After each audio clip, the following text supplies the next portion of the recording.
lazima tusemezane ukweli katika jumba hili, Mheshimiwa Spika. Tumeweza kuenda pembe mbalimbali za humu nchini katika kamati ya afya. Tumekuwa Makueni, Kitui, Machakos, Mheshimiwa Spika. Tumeweza vile vile kuzuru kaunti ya Busia, na barua pepe ambazo zinakuja katika kamati yetu ya afya kutoka kaunti mbalimbali ikiwemo Taita Taveta, Turukana na kadhalika, Mheshimiwa Spika. Madaktari mashinani hawa, Mheshimiwa Spika, wengi zaidi ya miezi 10 hawajapata pesa zao kutoka mkoba wa kaunti za humu nchini. Na kile kinachohuzunisha, Mheshimiwa Spika, ni kwamba baadhi ya viongozi wa kaunti hizi tunaona wakizunguka humu nchini, wengine wametia fora katika hafla za kisiasa wakijitapa na kujipiga vifua, ili hali madaktari mashinani, Mheshimiwa Spika, wanatoa miayo wakilia, wakiujuliza Mungu wao yuko wapi. Wakati umefika, Mheshimiwa Spika, wengine wanatembea huku na huku wakisema nimetembea. Mheshimiwa, imefika wakati hawa watu waache kutembea na wakimbizwe mbio sana. Na kamati husika za afya, Mheshimiwa Spika, kamati za kiuchumi na fedha, Mheshimiwa Spika, kamati za bajeti, Mheshimiwa Spika, ili iweze kubainika wazi iwapo madaktari hawa masuala yao yamewekwa katika bajeti ama wao ni kama kupe katika kaunti za humu nchini, kwa sababu wanatembea wakipeana matibabu, wakipeana maelezo, wakipeana moyo katika watu wetu mashinani. Lakini viongozi katika kaunti hizi hawatilii maanani tiba mashinani. Na iwapo nchi lazima iwe na watu ambao wako na afya, watu ambao wako na amani, watu ambao wako na mustakabali mwema, lazima walipwe pesa zao wakati unaostahili.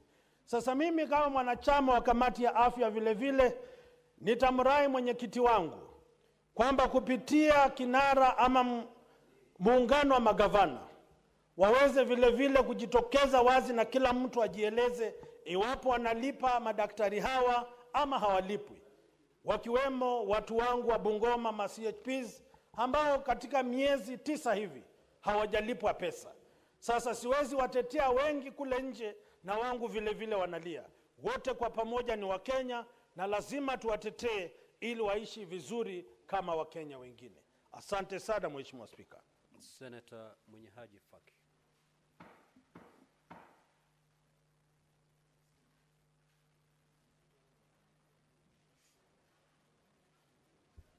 Asante Mheshimiwa Spika kwa kunipa fursa hii kuchangia maombi ya kauli kutoka kwa Seneta Hamida kuhusiana na masuala ya haji na chama cha SUPKEM.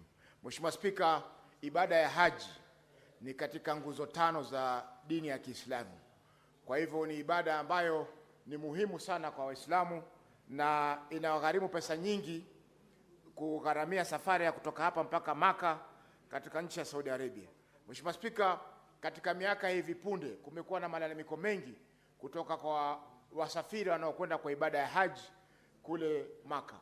Malalamiko hao ni kwamba usimamizi wa swala hili na shirika hili la SUPKEM, Mheshimiwa Spika, imekuwa ni shida sana na kumekuwa na utepetevu mwingi kiasi ambacho wanakosa kufanya ibada hii kwa amani kwa sababu ya mambo ambayo wanafanywa. Kwa mfano, Mheshimiwa Spika, wale ambao walikwenda haji mwaka huu mnamo mwezi wa 4, wengi walikosa usafiri wa kutoka pale mji wa Maka kwenda mji wa Mina na kutoka kwenda mji wa Mina mpaka mji wa Arafa ambako kule ndio ibada inafanyika. Vile vile Mheshimiwa Spika, malazi, kwa sababu kule wanalala kwenye mahema.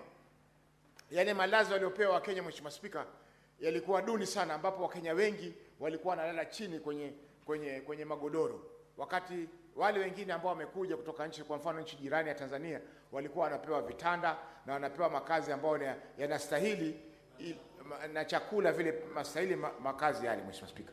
Kwa hiyo Mheshimiwa Spika, imeonekana kwamba wazi kwamba SUPKEM kwa sasa hawawezi kudhibiti swala hili, na ipo haja ya serikali kutumia balozi kule Saudi Arabia kupanga kamati tofauti na kamati hii ya SUPKEM, kwa sababu tumeona miaka mingi SUPKEM wanafanya hii kazi kwa usiri mkubwa.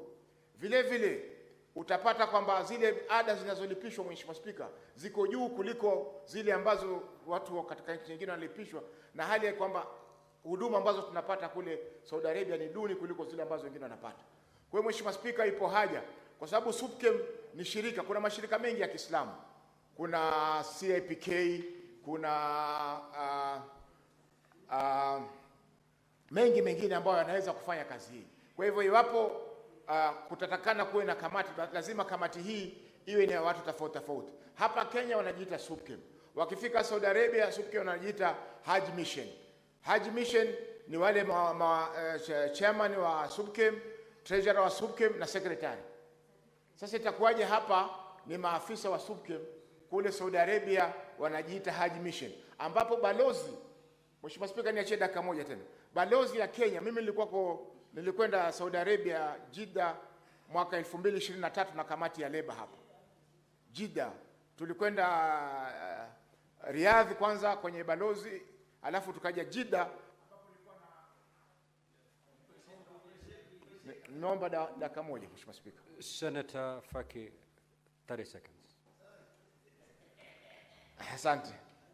Kwa hivyo nilipokwenda Jeddah, tulikwenda Riyadh na kamati ya leba, baadaye mimi nikaja Jeddah kuangalia masuala haya, na bahati nzuri nilikuwa na balozi Ogego ambaye ndiye alikuwa balozi wetu Saudi Arabia wakati ule, na akanieleza zile hali zinavyokuwa na kwamba malalamiko ya wananchi ambayo yako kuhusiana na swala la SUPKEM.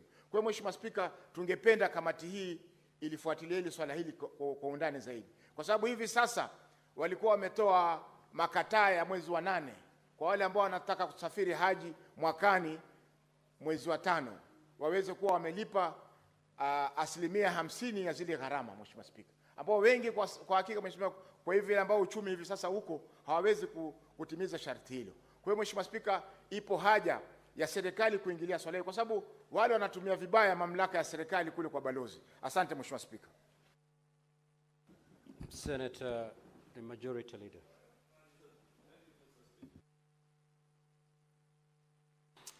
Thank you. Mr. Speaker, I want to just make a quick comment on this statement by the Centre of Nairobi with regards to the status of ownership of Jamhuri Park in Nairobi. This is such a contentious issue. Remember, Jamhuri Park is near, Mr. Speaker, where a very significant development is being undertaken by the Ministry of Sports, Mr. Speaker, a signature project of this administration. Yet, even that project is riddled in controversy over ownership of that parcel of land, because there are private people who continue to lay claim on that particular parcel of land. I am aware, Mr. Speaker, that there is also a dispute going on between the forest nearby and a few investors and other public institutions such as churches near that particular place. Therefore, Mr. Speaker, this is one such matter that requires a very urgent attention of our Lands Committee to be able actually to address and sort this issue with finality, because this is an area that has been contested, whose ownership has been contested for quite a while. And it's quite unfortunate, Mr. Speaker, that this has been allowed to permeate for long, despite the fact that you were told when this Artisasa system was introduced that all areas of high value, particularly those that are owned by members of the public, that is public institution and public land, were among the first to be booked. Yet you know for a fact, Mr. Speaker, that every president, so long as I recall from when I was a child, has attempted actually to clean up the records at Ministry of Land. I recall Minister Ngilu during President Kibaki's time spending nights at Ministry of Lands. Last administration, I think the president himself went there. And today we are being told that Jamhuri is still under contestation. If we do not sort this, Mr. Speaker, with the increasing pressure on the value of land, particularly in places, urban centers like Nairobi, Mr. Speaker, this may be a recipe for a civil war. Because if such matters are not attended to, Mr. Speaker, then people may resort to sort themselves out, which might not be a particularly good incident. Mr. Speaker, finally, just because I recalled this particular topic on public institutions and land ownership, it will be important when the committee returns a report on this project to tell us also the status of registration of public institutions, particularly schools, both primary, secondary, and TVET institutions across the country, because you know that is an area also that has been manipulated, and many people don't follow to ensure that the ownership is settled, because at the end of the day, there's no particular benefit to individuals, and therefore sometimes people operate without a care in the world. Therefore, I hope this committee will sort that for us. I thank you, Mr. Speaker. Senator Wambua. Thank you, Speaker. The Speaker, I want to take it from where the majority leader has left on that matter that has been raised by Senator Sifuna. The Speaker, it's a very, very serious issue. Those of us who have had the opportunity to attend the activities that take place around Jamhuri will attest to the fact that this is a very important public facility. Not just for the Nairobi show. As Speaker, we remember that almost every Sunday, there are very genuine car dealers who do their trade on that ground. Now that this stadium, the Talanta Stadium, has been constructed, not near Jamhuri Park, but within Jamhuri Park, the Speaker, the appetite by land grabbers to annex some piece of land from the park and construct hotels so that they can get clients from people visiting the stadium. The Speaker, we need to move with great speed. The Committee on Lands, chaired by Senator Faki, I think, really needs to move with great speed, Mr. Speaker, to ensure that that land is secured and the title for it, Mr. Speaker, is in safe hands. Mr. Speaker, not just that issue. There's an issue of public land and the need for this country to begin to respect the dignity and the sanctity of public property, Mr. Speaker. Mr. Speaker, the issues of railways. You know, the Kenya Railway, if there is a place that there is a rot in this country, Mr. Speaker, on matters land, it is the Kenya Railway. Everybody who wants to grab any piece of land, they rush to the Kenya Railway. Mr. Speaker, there is need for the committee. Faki, you have your job cut out for you. There is need to secure public land in this country. The Kenya Railway, Mr. Speaker, has pieces of land across the country, along the colonial rail line. And a lot of that land has already been grabbed and gone into private ownership. Mr. Speaker, this committee needs to move with speed and secure that public land, including land for dams across every county. Mr. Speaker, there used to be things called colonial dams, which had huge catchment areas. Those pieces of land have also been grabbed. The Committee for Lands must move on its own motion, Mr. Speaker, to ensure that these pieces of land are secured for the benefit of this generation and for posterity. Mr. Speaker, I support the statement. Senator Chute. Asante sana, Mheshimiwa Spika. Ningependa kuongeza sauti yangu kwa statement ya Senator Sifuna. Mheshimiwa Spika, wiki jana kuna mtu alikuja kwangu akaniambia Jamhuri Park imekuwa list kwa someone ametoka pande Isli. So kusikia Senator Sifuna ameleta hiyo hoja, nimefurahi sana. Mheshimiwa Spika, komiti ya Faki washughulike, wawajibike, waite watu ambao wanahusika na hiyo ardhi na wale watu wamejaribu kujenga kwa hiyo ardhi. Mheshimiwa Spika, kuanzia 2022 hii mambo ya queue ya ardhi imeenda mbio sana. Mheshimiwa Spika,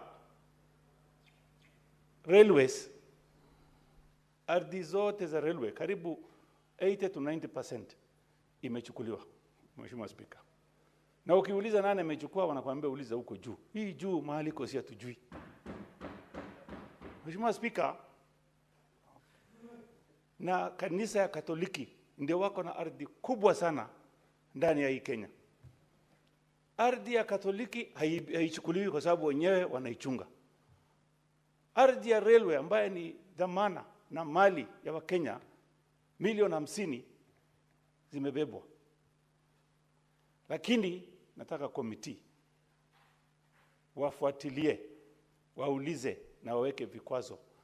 Kama kuna mtu amechukua ardhi ya railway, ardhi yote ya umma, siku yao inahesabika. Iko siku watawajibika, hata kama leo wako mahali ambaye wanaweza kudhulumu wa Kenya. Kuna siku wataulizwa na watawajibika. Mambo mengine, Mheshimiwa Spika, ni kuhusu SUPKEM. SUPKEM sio mambo ya Haji peke yake, Mheshimiwa Spika. Wamekuwa wakora, wamekuwa politicians. Hawameacha kazi ya dini, wameanza kazi ya siasa. Wameenda Huruma, msikiti ya Huruma, wamelete tajiri kutoka Arabuni, karibu wachukue hiyo msikiti ya Huruma. Ati wanataka kujenga affordable housing. Namna gani utajenga affordable housing kwa msikiti? Unavunja msikiti, unavunja madarasa, unataka kujenga affordable housing. Na mpaka wakaenda kwa Mheshimiwa Rais, wakaambia tumelete Waarabu matajiri kubwa kubwa, wavunje hapo, wajenge hiyo affordable housing. Hii SUPKEM wafanyie uchunguzi, hata ikiwezekana EACC waalikwe kwa hiyo maneno. Tangu SUPKEM mkubwa ameingia saa hii, SUPKEM imekuwa ni party ya siasa.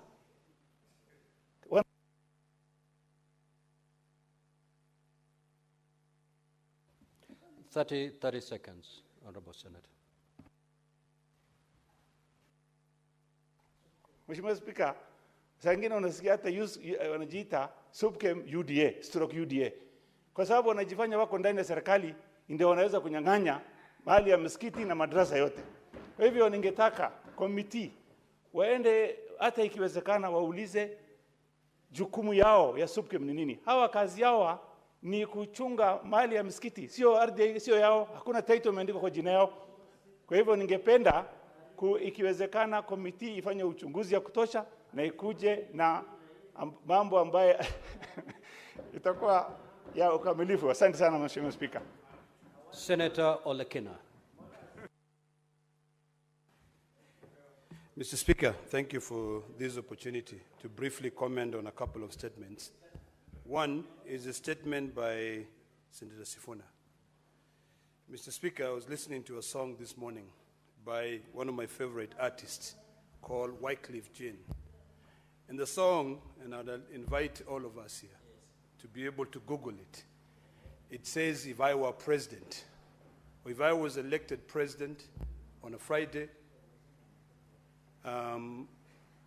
it says if I was elected president on Friday, I will be assassinated on Saturday, I'll be buried on Sunday, and then on Monday, life goes on.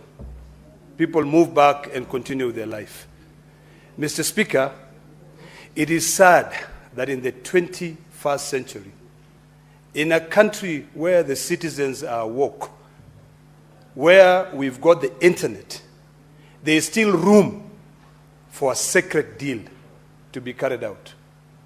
This issue of Jamhuri Park has been in the news for quite some time. And the citizens of this republic are aware that there is a sacred deal happening to lease Jamhuri Park to some Chinese. That is ludicrous. Jamhuri Park is owned by the Kenya government. And it was set aside by our forefathers for recreation purposes. So it is something which is unheard of. And I want to request my brother, Senator Haji, Mohammed Haji, Faki, to be able to move expeditiously, to be able to unearth all that rot of that sacred land lease deal, because it is there. Someone somewhere is attempting to lease Jamhuri Park to be able to make money. And I want to remind everyone that it is all vanity. You know, at some point you'll go somewhere, you can own whatever you want to own, but one day you'll just leave it all on earth. So can we allow generations to be able to enjoy what our forefathers have left? People have encroached into the Nairobi forest, Ngong forest. In fact, now we're all choking with pollution, because what had been set aside to be able to absorb all that pollution is now we're now seeing luxury, 5-star hotels being built. Come on.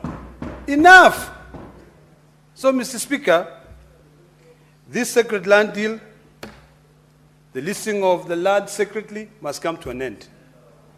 And I wish that Faki, Senator Faki, would be able to go to the land's office, not just invite the cabinet secretary here. Go to the land office, go to the Survey of Kenya, check the records. What we know and what we have known is that Jamhuri Park is a public asset owned by the government of Kenya. Senator Chiranke. Mr. Speaker, I want to join my colleagues and Nairobi Senator to resist, Mr. Speaker, this intention to remove Jamhuri National Park or National Park from its rightful owners. Mr. Speaker, Article 67 and even the section on land is very clear that National Land Commission, the county government, and the national government are custodians of the land. Mr. Speaker, what I want to request is that it is very unfortunate. By the way, I want to inform the House, this disease of crabiosis is no longer within Nairobi. Even in Nandi, my people were killed the other day too because some individuals, powerful, want to grab land. My people are living like monkeys because multinationals have taken over land, Mr. Speaker. Even when you go to coast where you hail from, there are absentee landlords who are taking advantage of land. Your people are living as squatters, Mr. Speaker. This is a national crisis. I want to challenge Senator Faki, who is the chairperson of lands under this broad-based arrangement, to seize the matter. And I want to call upon the SG and the whips of the minority side to direct the chair of lands to do his job. And then from there we can report. We cannot, Mr. Speaker, as you have always told us, Mr. Speaker, in your wisdom, that we cannot be a house of lamentation. The chair of lands should report on Jamhuri Park, Senator Sifuna, by next week. By next week, Mr. Speaker. So that we can, or face the party disciplinary, Mr. Speaker. But that is on a lighter note, it can be expunged from the record. Mr. Speaker, finally, on the issue, in my remaining time, was county health promoters, Mr. Speaker. I thought we allocate funds. Why are the CHPs not paid in our counties? I think the governor of Nyandarua and all governors must pay, Mr. Speaker, when you are having a motion courtesy of your approval. I have received information that even post workers in this country have gone without salaries for the last 6 months, Mr. Speaker. Yet CS Mbadi was telling us they spend over 80 billion, around 1 trillion in salaries in every financial year, Mr. Speaker. It cannot be that post workers are going without salary for the last 6 months, Mr. Speaker. I am aware also, yesterday I did mention, Mr. Speaker, on this issue of payments of interns. I am happy the Commissioner of Parliamentary Service Commission is here, Senator Joyce. I wish he would be listening. That we have also interns that work within Parliamentary Service Commission. We must also remunerate them well so that they can dress, Mr. Speaker, members of Parliament dress up to 1 million Kenya shillings of suit. Mine, I get it from Kigomba so that I don't misconstrue. But the interns are wearing one they buy in Isili, a different black and a different black, Mr. Speaker. We must also, as parliamentarians, through the PSC, remunerate them, Mr. Speaker. I support all statements. Senator Abbas. Thank you, Honorable Speaker. Honorable Speaker, I want to support Honorable Hamida on the issues of SUBKEM. Honorable Speaker, SUBKEM stands for the entire Muslims in this country, welfare. But however, this time it has been politicized, it has been taken more or less like an individual ownerships. Muslims can undergo difficulties in Hajj. This is an obligation that is part of the religion that every Muslim must go one time or any time that goes to Hajj to fulfill an obligation, a religious obligation. In other countries, Honorable Speaker, the members of the Islamic faith, they are represented by their countries. They are members from the Foreign Office. There are people who go with them, and they are taken care of. But our members are left with irresponsible and not taking care of the members of the religious, the Muslims. Honorable Speaker, we will urge that an intervention of the respective government institutions where these social society things come under, to at least see to these problems that have been solved. And I will request maybe our Foreign Office the foreign affairs in our embassies in Saudi to also to intervene. As it is, things are bad now for the Muslims, and actually they were undergoing a lot of difficulties when the time of Hajj. And the Hajj now is almost going to be next 4 or 5 months, and before that, I think we need to solve at least these problems. Honorable Speaker, on the issue of the Jamhuri Bag, it's actually very unfortunate. Jamhuri Bag is actually our national heritage. This is why we have our international shows, trade fairs, and many other things, activities, and it has been there since immemorial, even before independence. But today, unfortunately, this country, people have developed a lot of high affinities for land grabbing. Most of our land is going to individuals, and I don't know where we're going to and where this country is heading to, because where will the country produce food? The ADC is gone almost, railways is also going, all the research stations are now being grabbed part of it, and therefore it is a high time, and this house must go the extra mile to save this country's land, so at least we keep some land for our own food production, for our own heritages, so that at least we can be able to know where our land is, where the country public land is, and I think the committee should move fast to be able to control this kind of land grabbing. And I think actually most of these people who are grabbing this land are not even proper Kenyans. They just come on, they're investors here. Wherever they come from, I don't know. So we are not ready to give out our land and our heritage. For those few remarks, I beg to support. Senator S.C. Okenyuri.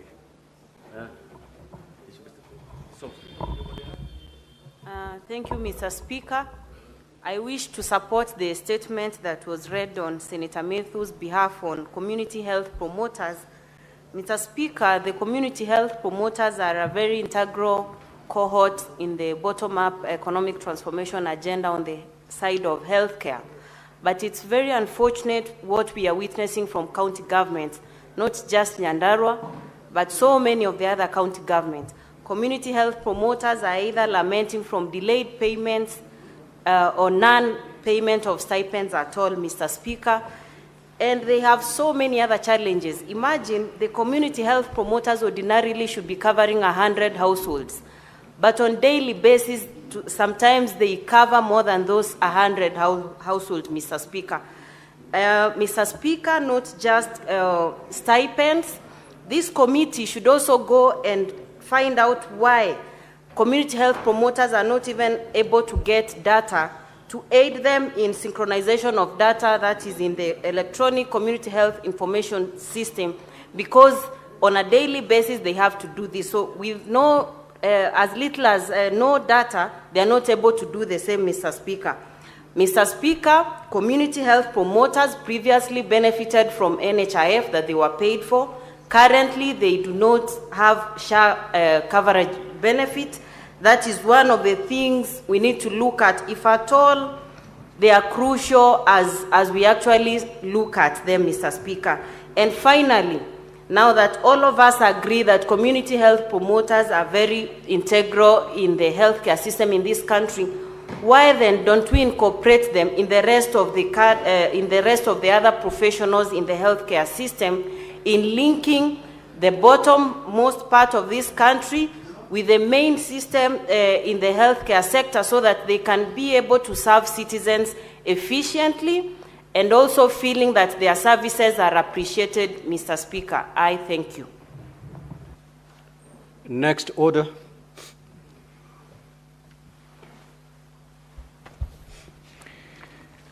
Order number 8, motion. Welfare of interns.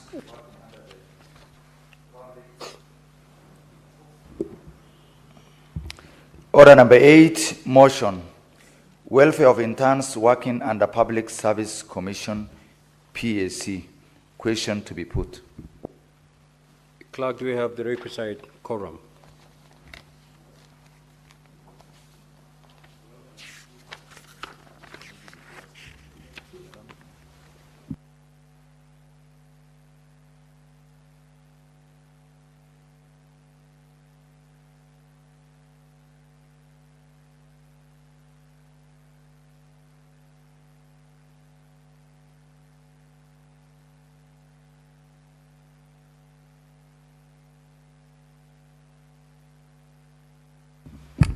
Now, for the convenience of the House, allow me to rearrange the order paper pursuant to Standing Order 45-2. We will now move to order number 18. Clerk, you may proceed to call that order, order number 18. Order number 18, motion. Report of the Standing Committee on Land, Environment and Natural Resources on a petition to the Senate by Mr. William Kaguro Michael regarding the Changara Water Pan, a World Bank funded project in Busia County. The Chairperson, Standing Committee on Land, Environment and Natural Resources.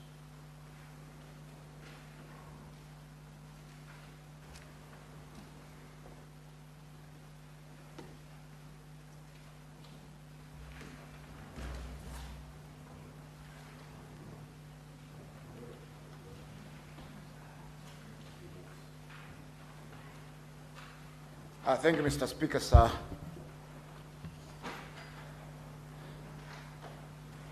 Mr. Speaker, sir, I beg to move that the Senate adopts the report of the Standing Committee on Land, Environment and Natural Resources on a petition to the Senate by Mr. William Kaguro Michael regarding the Changara Water Pan, a World Bank funded project in Busia County, laid on the table of the Senate on Tuesday, 7th of October, 2025.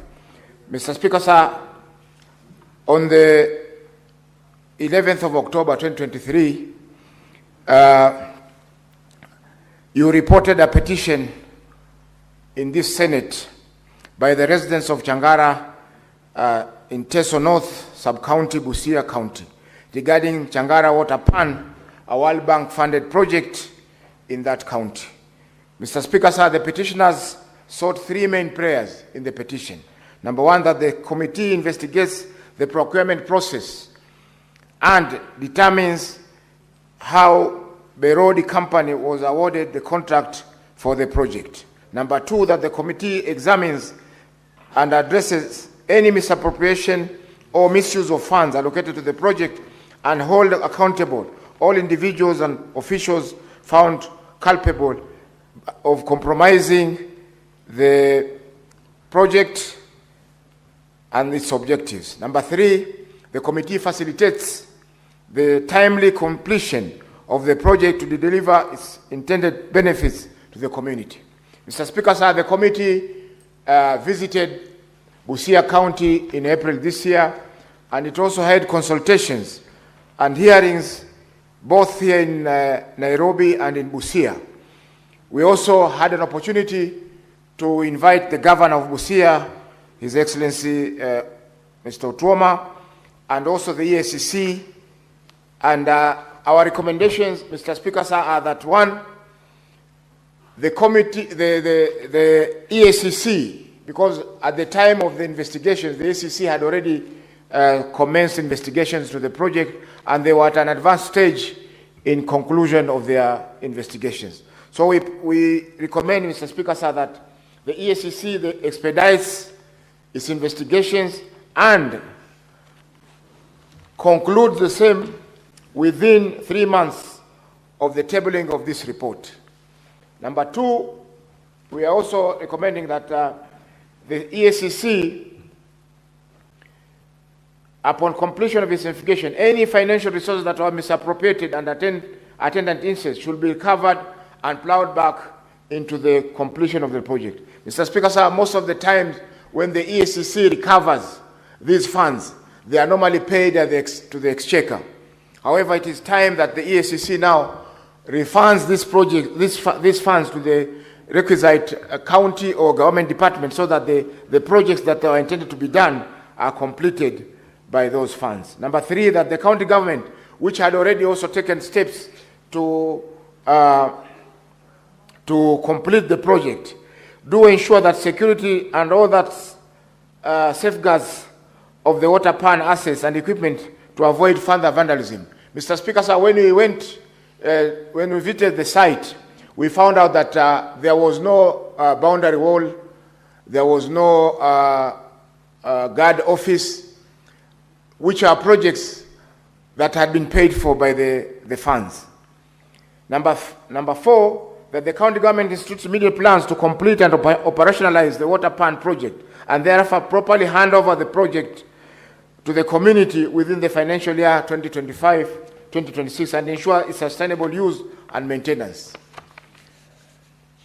Number 5, the county government should seek legal redress on the observed breach in contract during construction of the water pan, and the future public projects should follow the strict adherence to the procurement laws and procedures and ensure public participation is conducted adequately as per the provisions of the Constitution and the relevant statutes. And number 6, the county government provides a status update within 3 months of the adoption of this report by the House. Mr. Speaker, sir, the gist of the report is that we found that there were a lot of irregularities in the award of the tender. There are also inflation of the cost of the project, and of more concern to us was the fact that the project was not completed. There's nothing on the ground, Mr. Speaker, sir, to show that such a project was conducted in that area of Changara.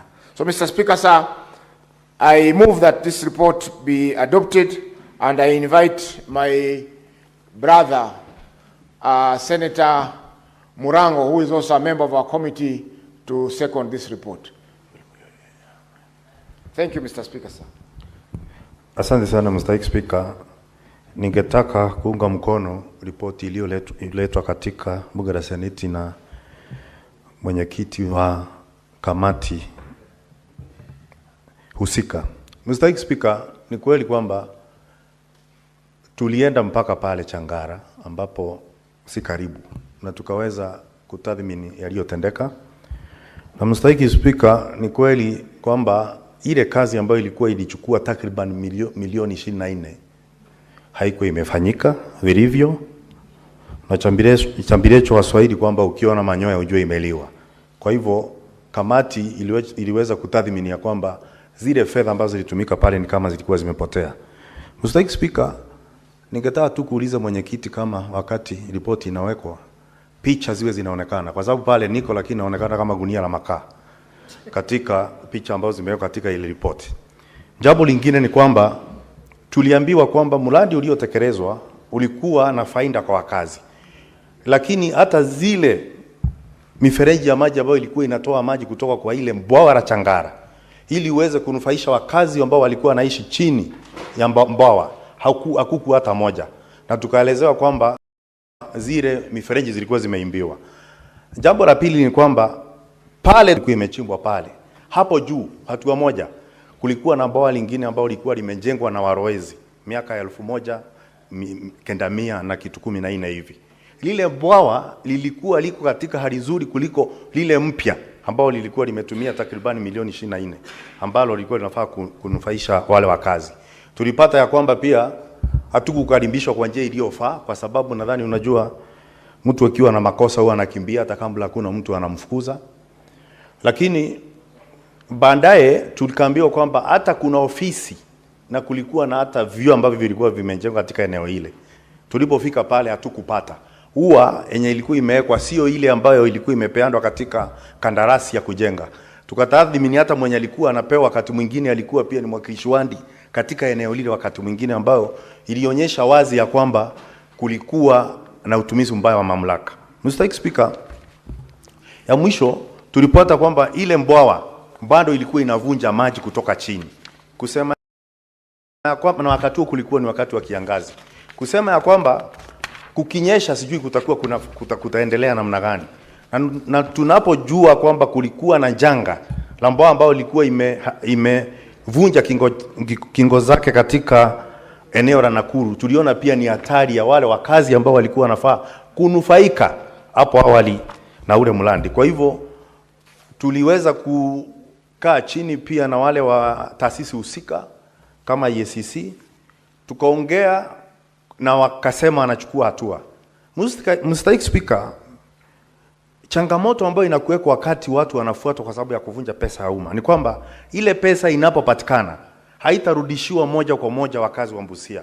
Itakuja iwekwe katika hazina kuu, na hiyo pesa ni kusema wale wananchi watakuwa wamepoteza ile fedha ambayo ilikuwa inafaa kuwanufaisha.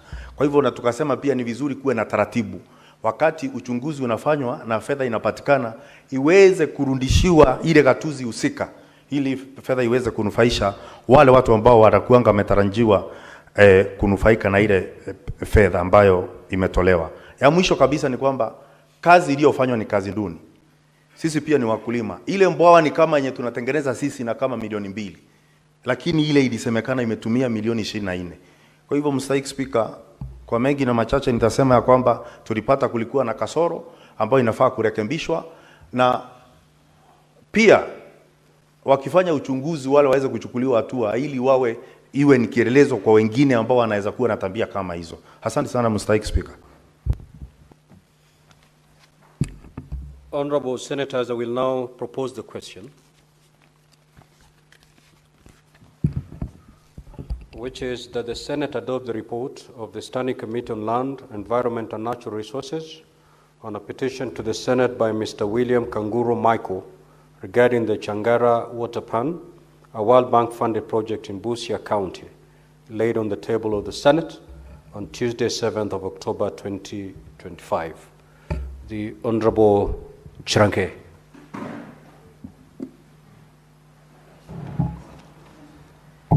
Thank you, Mr. Speaker. Sir, as I support this motion, the chairperson of this committee should apologize to me because he had assured me I would second on a lighter touch and gave me a lot of material to digest. But may it be, the Speaker, I want to say, this is a straightforward matter. This Changara water pan, which was World Bank funded, is a matter that EACC and necessary agencies should have undertaken, Mr. Speaker. Because in any case, the money that World Bank, and I want to say this, Mr. Speaker, because many people think that the money we get from World Bank is sadaka. Sorry for using that term, or a tithe. The money we get from World Bank is a loan. Even if it is a grant, it is a loan, Mr. Speaker. And it is under Conditional Allocation Act that guides the usage of World Bank funded.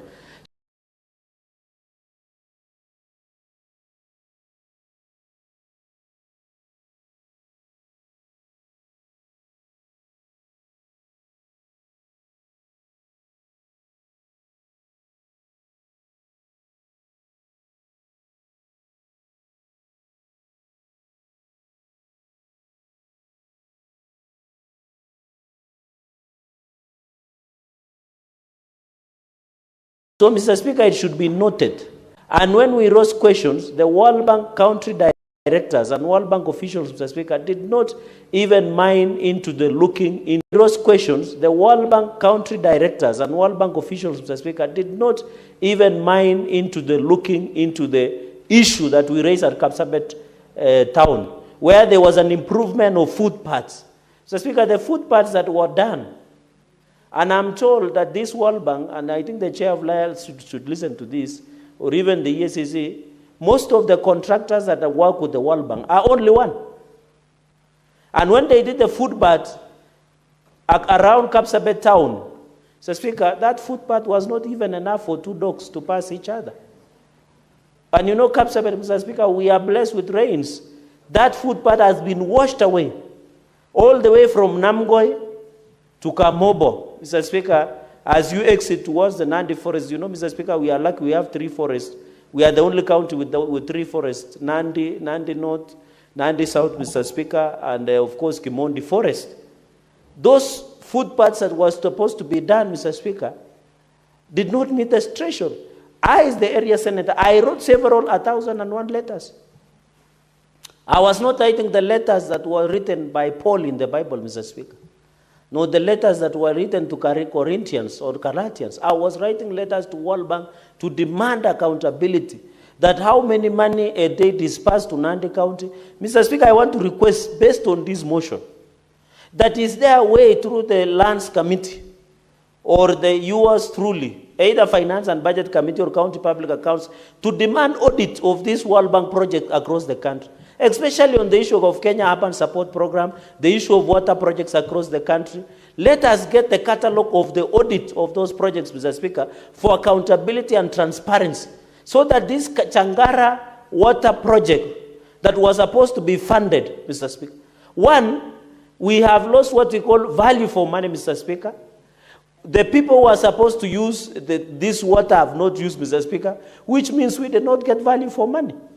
So I want to appeal to EACC, in conclusion, Mr. Speaker, because I don't want to belabor this, these are straight, to move suamoto and ensure they prosecute these individuals who perpetuated these crimes in, Mr. Speaker. And I'm happy that the Committee of Lands led by Senator Faki, who I have tremendous respect, and he was once my member of JLAC then, when I was still powerful in this house. And I remember we went to him to Mombasa and he hosted us very well. That within 90 days, there should be a track record on the implementation process on the EACC. And I want to challenge the EACC, Mr. Speaker. This issue of arresting Kenyans for bribery of 10,000 shillings, 20,000, when they appear to us, they brought us, they have arrested people over 20,000 bribe. While the billionaires, the dollar billionaires who have plundered public resources, including Changara Wantapan, are enjoying their loot across Malapa border, where we were in Senate Machinal, Mr. Speaker. Others are buying, I'm forgetting the kind of the shoe that I was told, it's a Farcamano, something like that. They are wearing designer, Mr. Speaker, and of course I told you, Mr. Speaker, my suits I get it from Kikomba. So, Mr. Speaker, that is the essence that we need EACC. And this issue of lifestyle audit, the project manager of this, the people who approve, the county government, they must be arrested, Mr. Speaker. And I want to challenge EACC. The reason, Mr. Speaker, and we are with you, and you spoke very well and eloquently in Homa Bay during the Evolution Conference, that counties have received 4 trillion Kenya shillings for the last 15 years in devolution. But there is nothing to show for it. It is because of such projects where a project has been initiated very well, concepted very well, but the people do not get value. And you know the reason, Mr. Speaker, in conclusion, many people, the centralists, want to kill devolution is because of it's because of corruption. Every senator will tell you, including Murango, Senator Murango, I don't know whether it's Kakeke or Tukeke, because I was told, Mr. Speaker, somebody said elected leaders from Mount Kenya region are not as learned as people like Faki, Mr. Speaker. It is every weekend, if senators who are here, their speech is about accountability, public laws. You had Senator Wakoli, I've seen him on a number of occasions, and everybody questioned their governor on the public laws of funds. But nothing is being done about it. We are calling the EACC to do their job. Mr. Speaker, I remember in Nandi, for example, Mr. Speaker, I remember in Nandi, for example, that a scandal of payroll where the senior person in the county executive, the CEO, had employed the mother and the brother and people who are not in the payroll. We are using more than 3 billion Kenya shillings. The EACC, Mr. Speaker, nowadays, if you see how they come like Jesus Christ. As Christians, we are told Jesus will come. We don't know when. But that is how EACC appear. Rat matters, they take computers, they take... For Nandi, they have taken 1 year. They have not even arrested a rat. Mr. Speaker, this is embarrassing. And I'm worried about this report, Mr. Speaker, that we might adopt, and then we don't see the results. Yet the people who looted this water pan of Changara in Busia County will never be held to accountable, Mr. Speaker. So, Mr. Speaker, I celebrate and congratulate Senator Faki. I know this committee is very, the issue of land is very emotive, Mr. Speaker.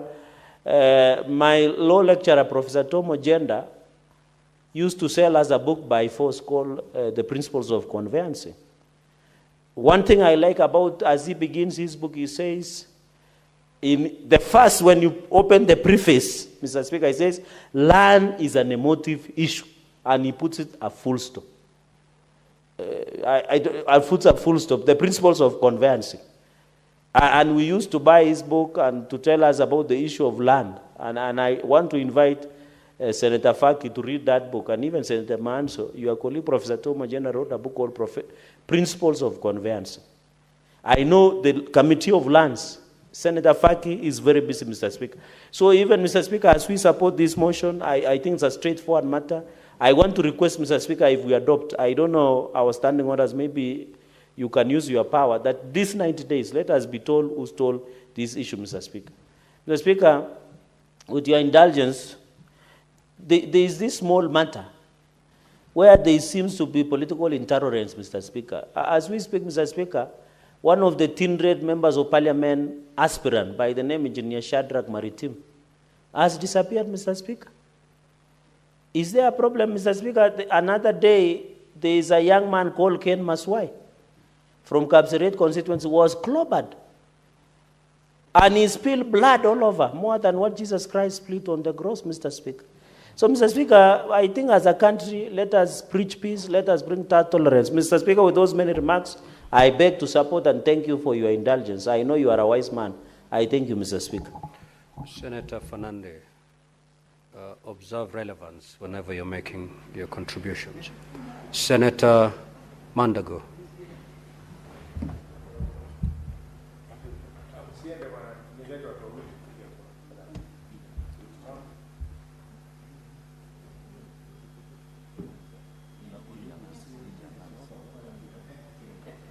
Senator Manzo.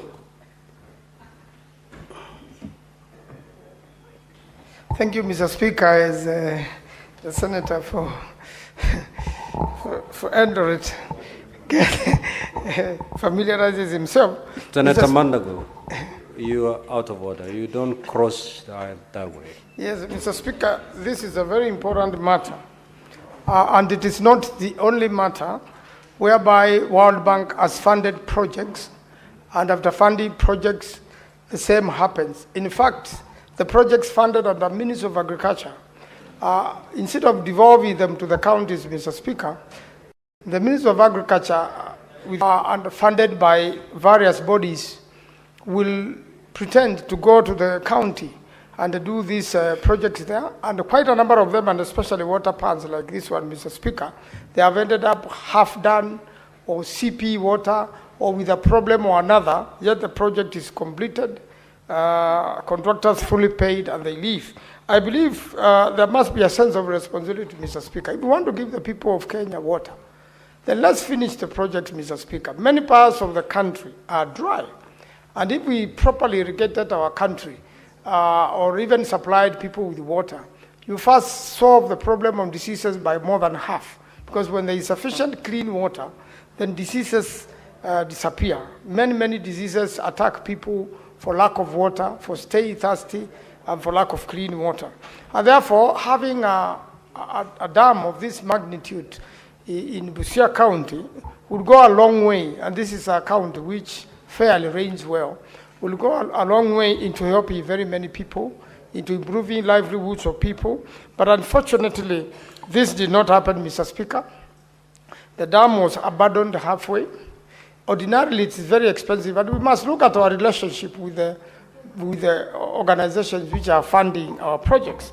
The moment contractors behave irresponsibly, then there is bound to be a problem. And even if they are World Bank funded, Mr. Speaker, as they get to the counties, then I believe the county has a very big aspect to do with water. Water is devolved.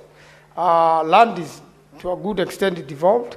And also, Mr. Speaker, agriculture is devolved. And therefore, whichever ministry is dealing with this organization, Mr. Speaker, we must make sure there is delivery on ground, because the more we do not deliver, the more we abandon projects halfway, the more many people will not like to partner with us to do projects for the benefit of the people. And therefore, this is one case, Mr. Speaker, which ended up in a petition coming before the House, before the committee dealing with land. And it's a matter, Mr. Speaker, as a Senate, we should see its end. That after we make our recommendations here, Mr. Speaker, we want to see people prosecuted. Unfortunately, there has been a big fight as to whether it is EACC to prosecute or to investigate, And when these reports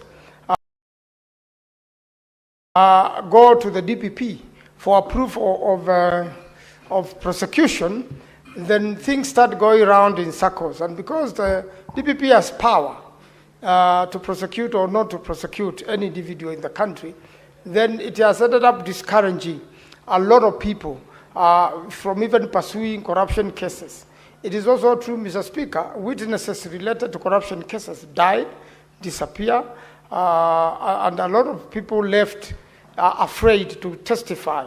I had one case, Mr. Speaker, of whereby a witness who was halfway giving evidence on the National Land Commission disappeared from the premises of the National Land Commission and was found 2 days later dead in Gong Hills. This is about 2 years ago, during the corona time, actually. And this was, and that matter ended there. No one was ever convicted. This was a key witness. Therefore, many people also fear. So as much as we give recommendation here for action to be taken, many people, Mr. Speaker, also fear now to go and confront people who are doing bad things into the country. And I think the witness protection program must become stronger in this country.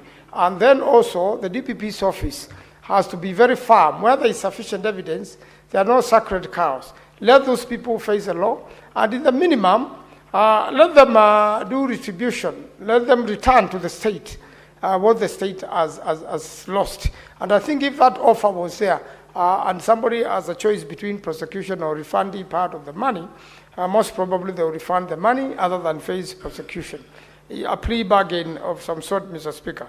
And therefore, it is not enough for this House to vote and make recommendations, but it must also, be the end of it, the necessary investigative bodies to do their job, and the prosecuting body, the DPP's office, to do what is right, and send these people to jail so that others may not play around with Kenyans, with the property of Kenyans.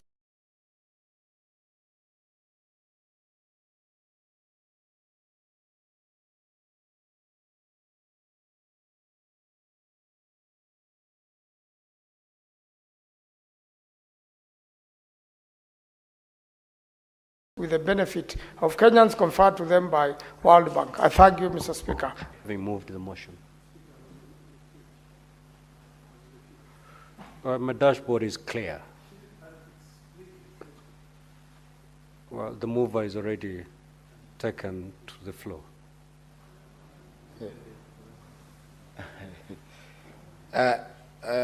Mheshimiwa Spika, Senator Olekina alikuwa amenidokezea kwamba angependa kuchangia hii hoja. Kindly give him an opportunity. Kwa hivyo naomba umpe fursa. Thank you.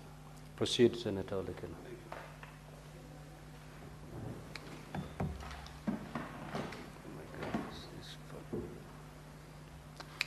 Thank you, Mr. Speaker, and for your magnanimity to comment on this very, very important motion. Mr. Speaker, the role of the Ethics and Anti-Corruption Commission in this Kenya has been misunderstood.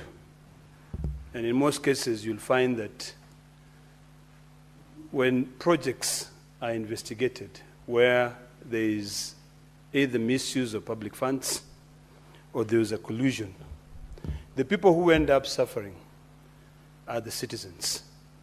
Because either whatever is discovered is maintained in the ESCC offices, and projects which are supposed to benefit individuals end up just being white elephant projects. Mr. Speaker, as I comment on this petition by a citizen in terms of the misuse of World Bank funded projects, and you see what people don't understand is that anything given by the World Bank is a loan.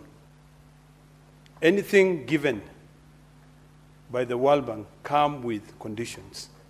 In fact, most of the additional allocation that we send to the counties are normally conditioned that that money has got to be spent strictly on the project which is intended. Mr. Speaker, the importance of petitions to the Senate by citizens has always been misunderstood, both by this House and also by the citizens. Because the question that comes out is, what happened next? Let me appreciate the work which is being done by the distinguished senator from Mombasa, Mohamed Munyihaji Faki. Because for the last sittings, about 6 or so sittings, the distinguished senator has been sitting here giving this House reports on petitions that have been brought by citizens. And these petitions are brought solely because of the issue of accountability and transparency. I think it's about time that we now amend our standing orders so that if this House now vote for a report that has been submitted by a committee,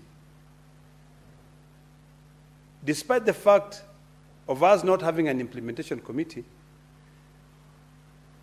the committee that submits that report ensures that they immediately work with the Secretariat and report back to this House on the implementation metrics that they'll come up with.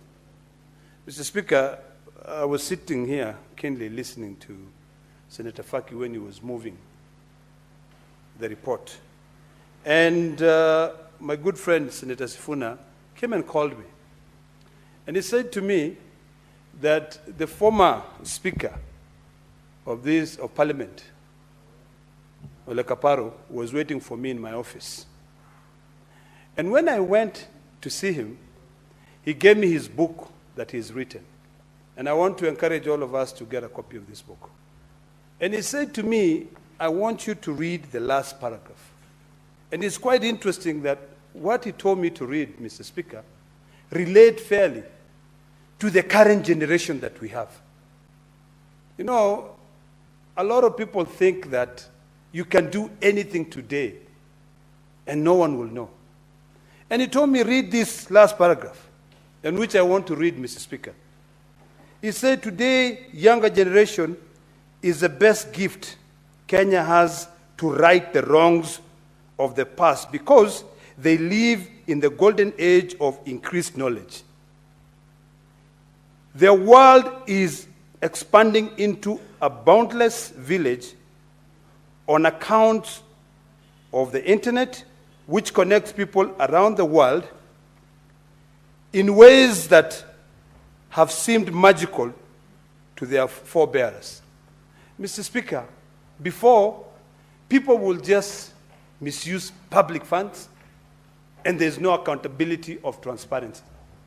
And when the anti-corruption investigates, that even if it goes to court, it will stay there over and over and over.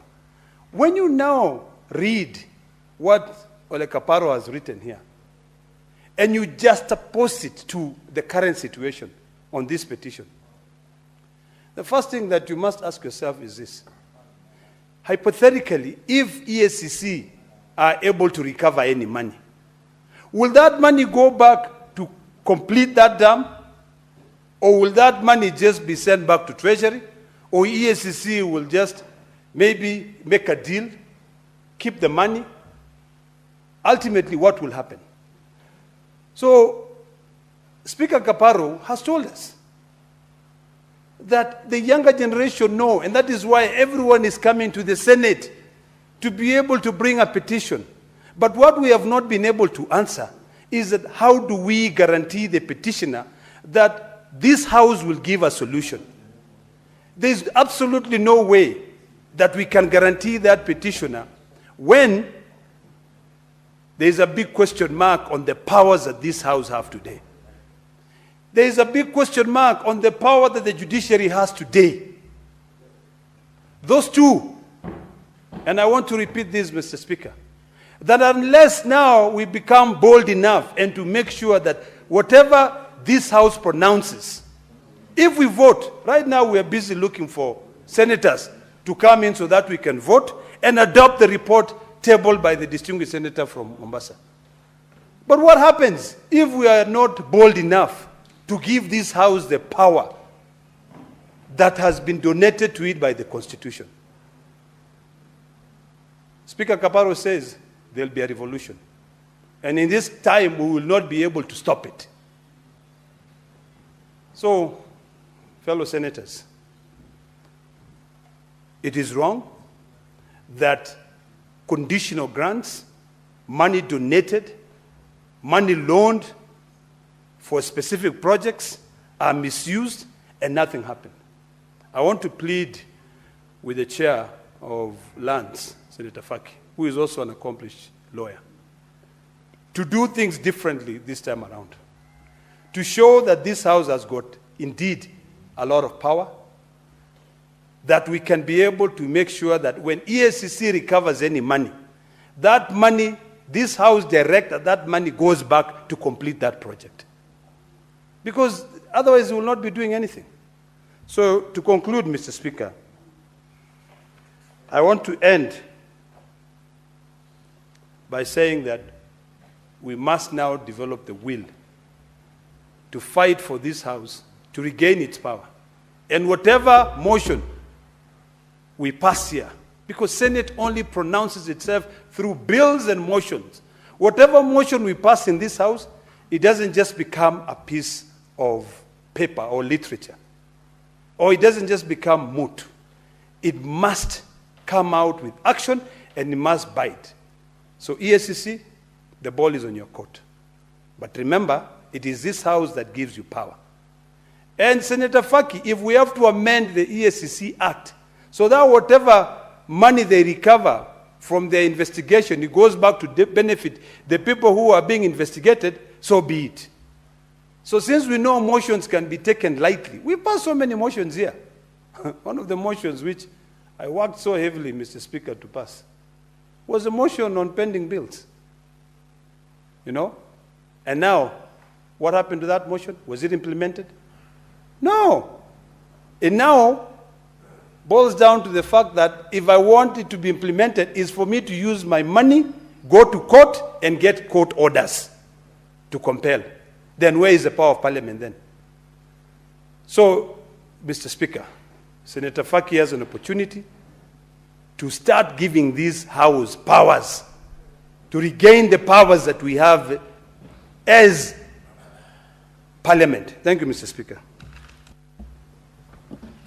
Senator Faki, now you the one who donated at the time.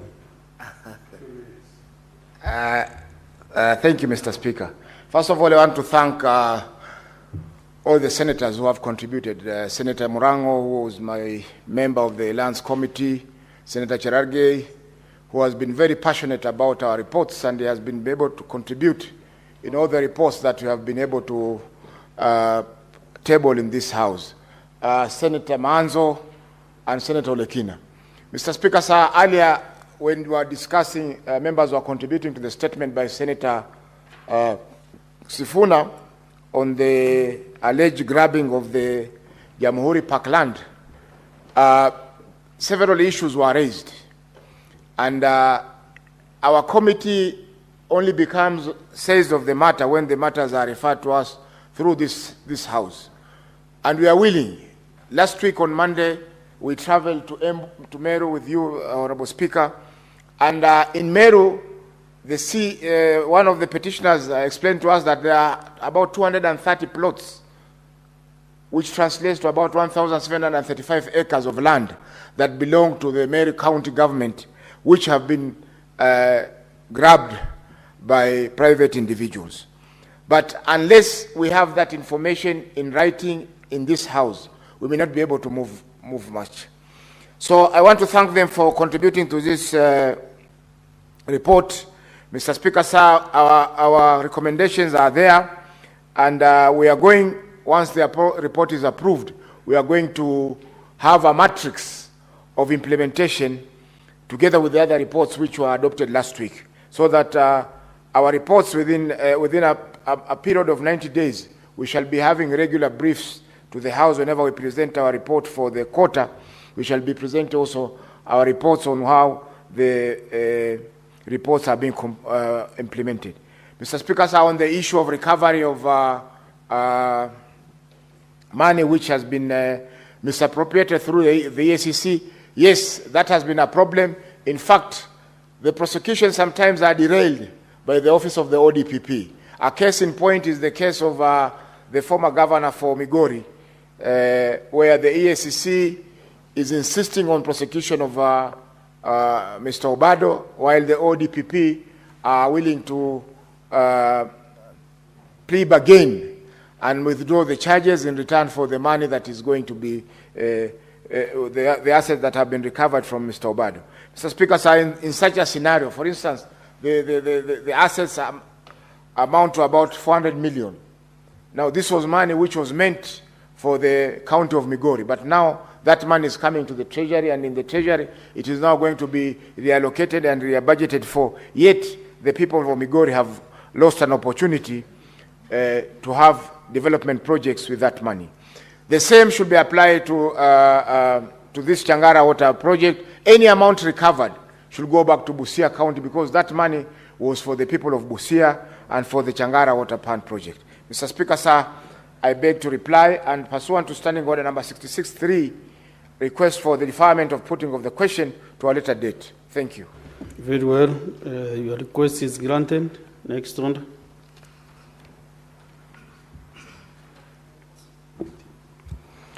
Order number 19, motion.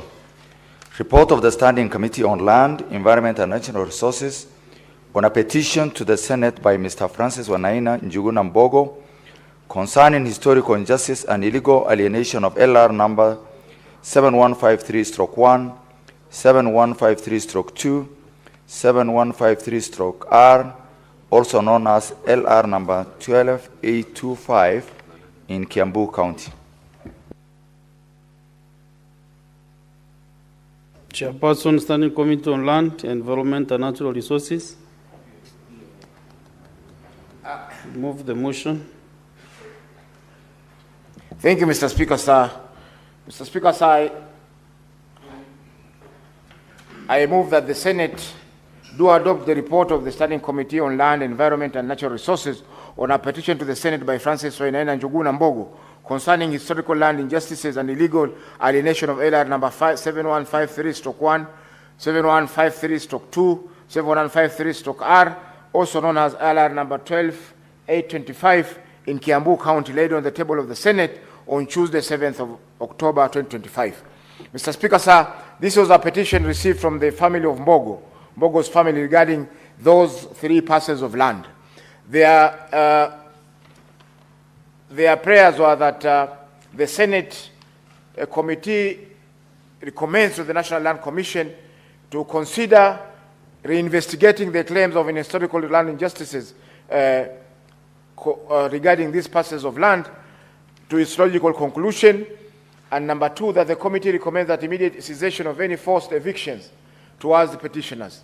Mr. Speaker, sir, this matter, at the time we had the petition, had already been submitted to the National Land Commission, who have a mandate under the Constitution to investigate land and historical injustices.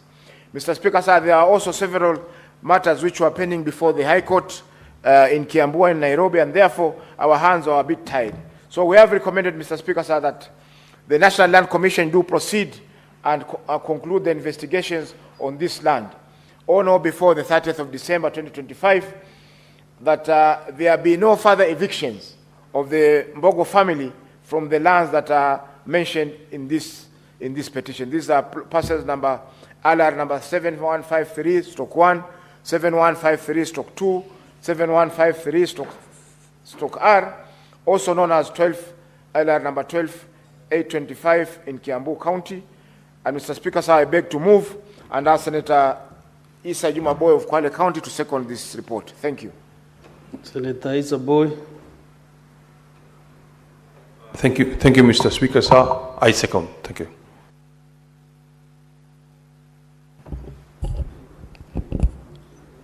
Honorable Senators, I propose the question that the Senate endorse the report of the Standing Committee on Land, Environment and Natural Resources on a petition to the Senate by Mr. Francis Wanaina Njuguna Mbogo concerning historical injustices and illegal alienation of LR number 7153-1, 7153-2, 7153/R, also known as LR number 12825 in Kiambu County, laid on the table of the Senate on Tuesday, 7th October 2025.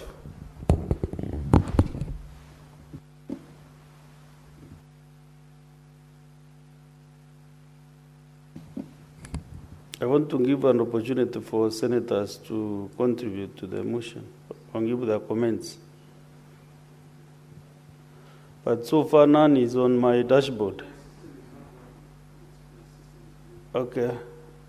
Senator Olekina.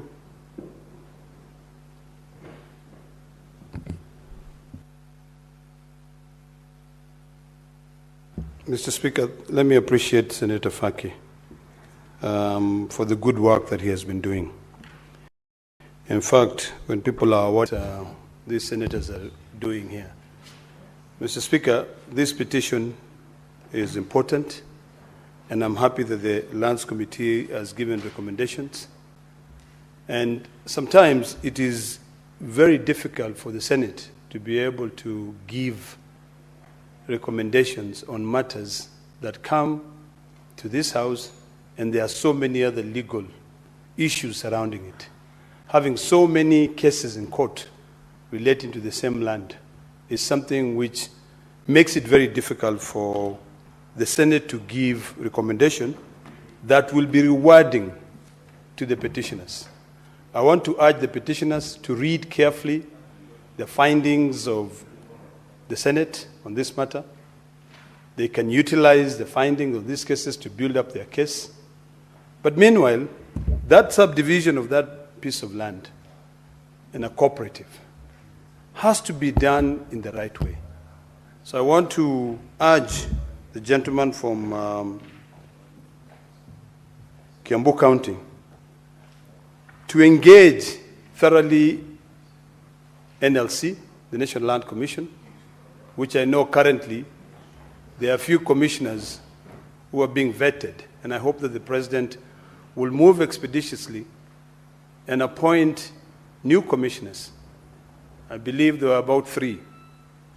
And also, it is very interesting, Mr. Speaker, because sometimes when we have commissioners and their term comes to an end, or the changes, but when we have big deals, particularly surrounding the SGR, you'll find that some commissioners will decide to go to court and challenge their removal. How do you challenge being removed when you have been appointed? How do you challenge? You just let go. This is what is delaying. And I'm pretty sure there are so many cases in the NLC that cannot be concluded because the commission, as it is fighting on its own. Others have gone to court to challenge their removal or the changes. So maybe what you can do, Mr. President, is to proceed and appoint 3 of them, while the rest who have gone to court, you wait until court makes a decision. But ultimately, the people who end up suffering are citizens.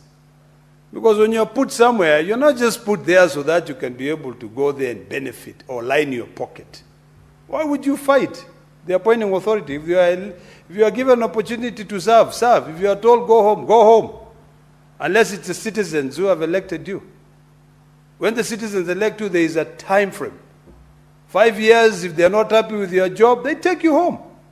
But any appointed position, you can be changed at any given time. So, Mr. Speaker, I urge the petitioner to read the findings of the Senate carefully and proceed to the NLC and start working with them so that they can get what is rightfully theirs. Thank you, Mr. Speaker. I now call upon the mover to reply.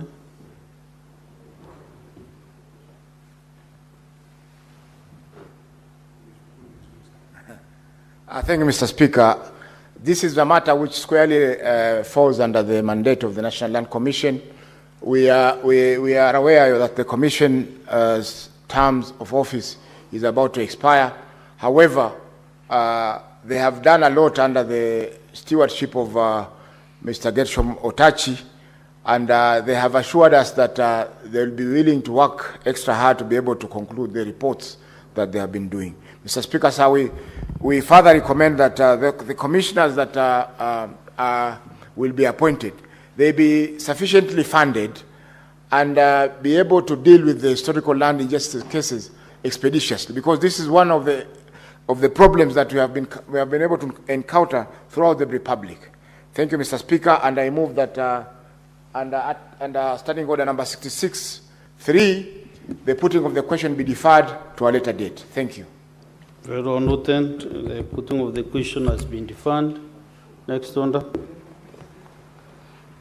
Order number 20, motion, report of the standing on a petition to the Senate by Mr. James Mwaura Njoroge and other Nyandarua internally displaced persons concerning delayed compensation and occupation of parcels of land.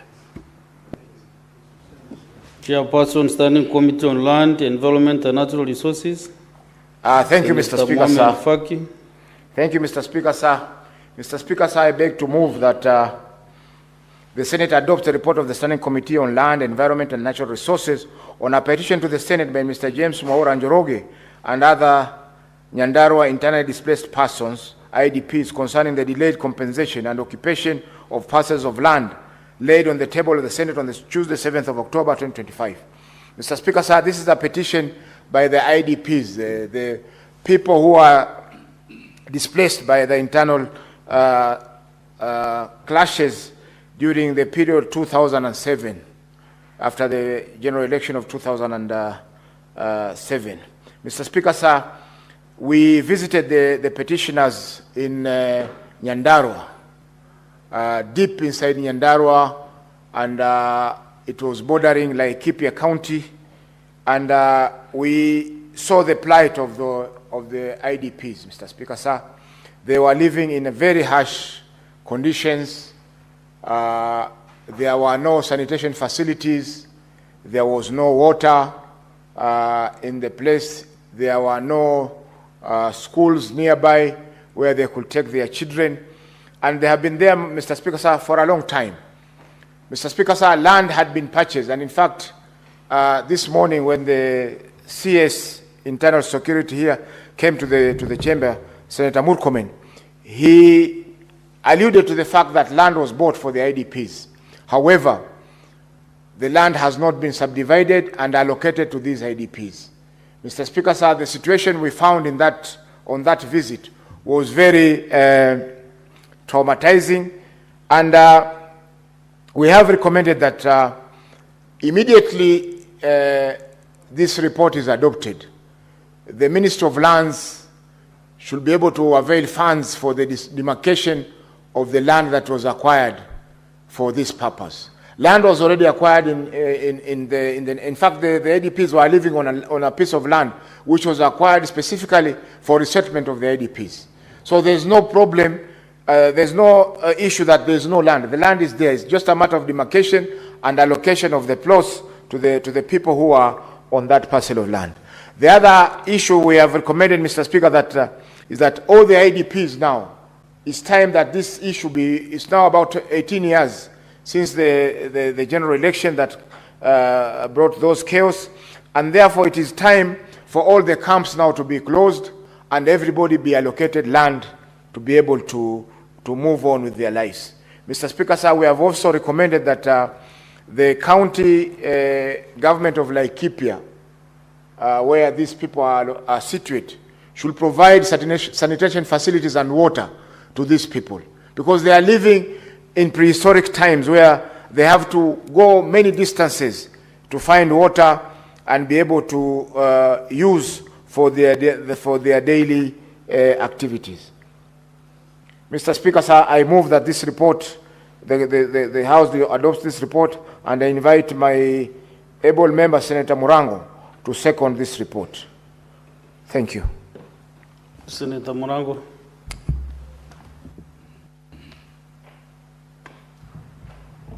Asante sana Mr. Speaker. Ningetaka kwanza kuunga mkono ombi ambalo lilikuwa limeletwa kutoka Nyandarua, na pia niweze kusema ya kwamba pia nimpe hongera mwenyekiti wa kamati ya shamba na mali asili, kwa sababu mambo ya kuangalia mambo ya mashamba ni jambo ambalo si jambo ambalo unaweza fanya kama umekaa katika bunge la seneti, na kwa hivyo lazima tuwafuate wale ambao wameathirika ili tuweze kuwaelewa na kutafuta jawabu ya kero ambazo wako nazo. Mstahiki Speaker, utampata ya kwamba wale IDPs wanakaa katika mazingira mabaya sana. Hakuna vyoo, hamna maji. Unapata hata shule kwingine haziko, ambao magonjwa inawapata kila uchao. Kwa hivyo ni vizuri waweze kuangaliwa, na ningeambia wizara ya shamba kwamba waache kuzembea, kwa sababu shamba liko, watu bado wanahangaika. Ni vizuri kila mtu apewe mahali pake aweze kukaa kulea watoto. Zaidi tukizingatia kwamba waliokuja katika zile kambi wakati huo wengi ni watu wazima, wengine wameona tayari.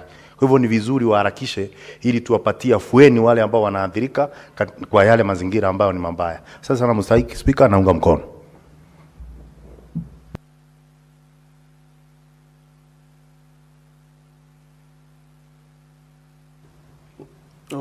Senators, I propose the question that the Senate endorse the report of the Standing Committee on Land, Environment and Natural Resources on a petition to the Senate by Mr. James Mwaura Njoroge and other Nyandarua internally displaced persons, IDPs, concerning the rent compensation and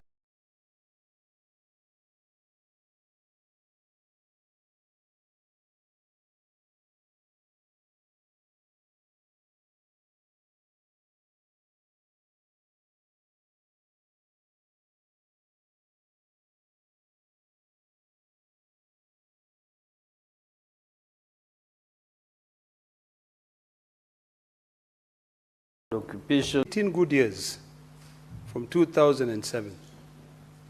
Kids are now graduating from high school, yet your parents are still living as IDPs. That child will soon be getting an ID card. Where will that child write in the ID card as if it's a home? Will they say it's IDP?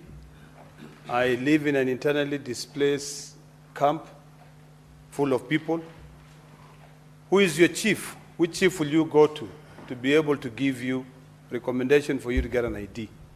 Where will you say you come from? Will you say you come from Nyandarua or Laikipia County? Mr. Speaker, some of these things are things which the government should be asking itself. Tough questions. If you are taking 18 years, I'm sure within the 18 years, a lot of those IDPs have died. Some of them are still wallowing in poverty. Some of them are still struggling to be able to find an identity because their dignity was taken away from them. Mr. Speaker, there are certain things that we shouldn't be talking about in this day and age. You take 18 years to be able to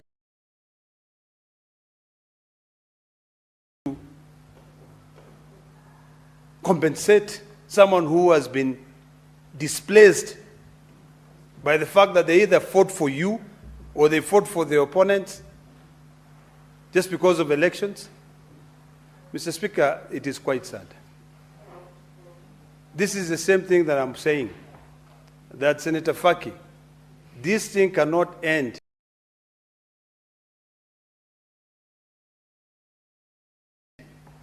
on this desk. Senators minimum to be able to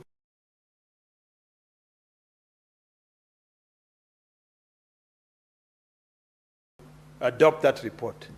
This requires action.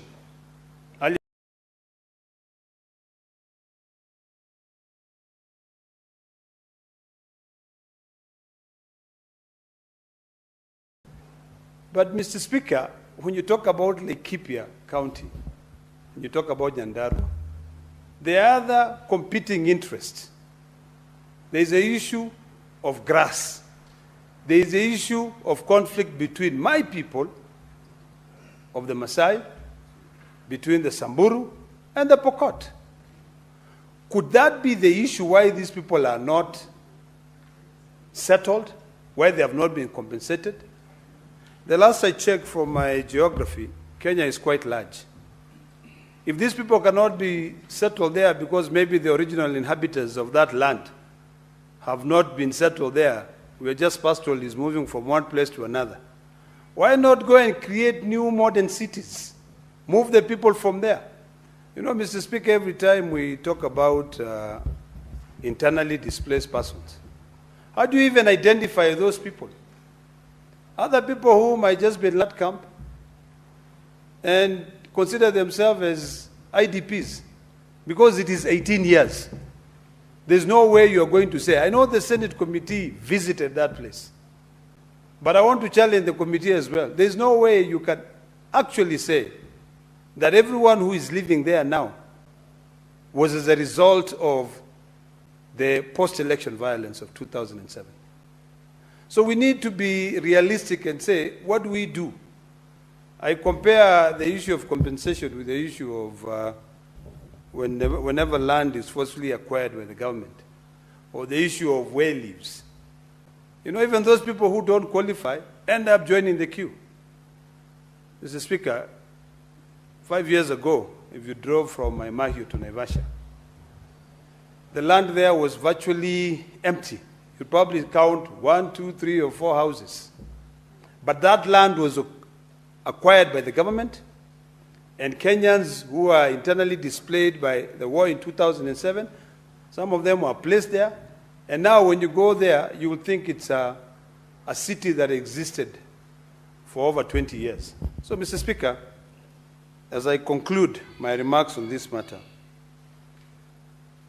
I think it is important that when the implementation metrics will be developed, one of the things that should not be left out is a process to conduct accurate profiling of all the IDPs, so that we just don't blame everyone. Yet many people have already been settled, but they are interested in going to Laikipia because there's a lot of land which is free. Mr. Speaker, also with the implementation metrics, it is important to ensure that we talk to each other so that we can address the problems that have caused us, or that have caused some of our brothers and sisters to be internally displaced in a country called Kenya. If we don't talk to each other, 2027 is coming. What will happen if we go haywire and other people are displaced? We will not have solved the 2007. We will now try to deal with the 2027. So it's imperative that we talk to each other. We encourage people living together. So that must also be part and parcel of your implementation metrics, Mr. Chairman of the committee. Mr. Speaker, it is also important and very important that the security of the area. And I say this, having been in that area and understanding the politics surrounding Laikipia and Nyandarua County. The land which is occupied by Kenyans is literally 1/8 of the total land which is available in Laikipia County. Most of the land there is occupied by foreigners who have got more than 100,000 acres of land. So when I heard Senator Faki saying that the land is there, it's just that it has not been subdivided for these people to be compensated. I said, yeah, my friend, there's something you are missing out there. There is more than meet the eye on that land which is available there. There are people who are sitting pretty in London, in the Netherlands, with a title deed of more than 100,000 acres of land in Laikipia County. So, Mr. Speaker, I support this motion. And once again, I commend the distinguished senator from Mombasa for actually having given this Senate work. Because if it is not for his reports, if you look at the order paper, Mr. Speaker, we have about 8 bills which are supposed to be passed. But look around. You know, on this side of the House, we have 3 senators. The other side, we have few senators. And Mr. Speaker, I think we can only be taken seriously if we take our job seriously. Thank you. I now call upon the mover to reply.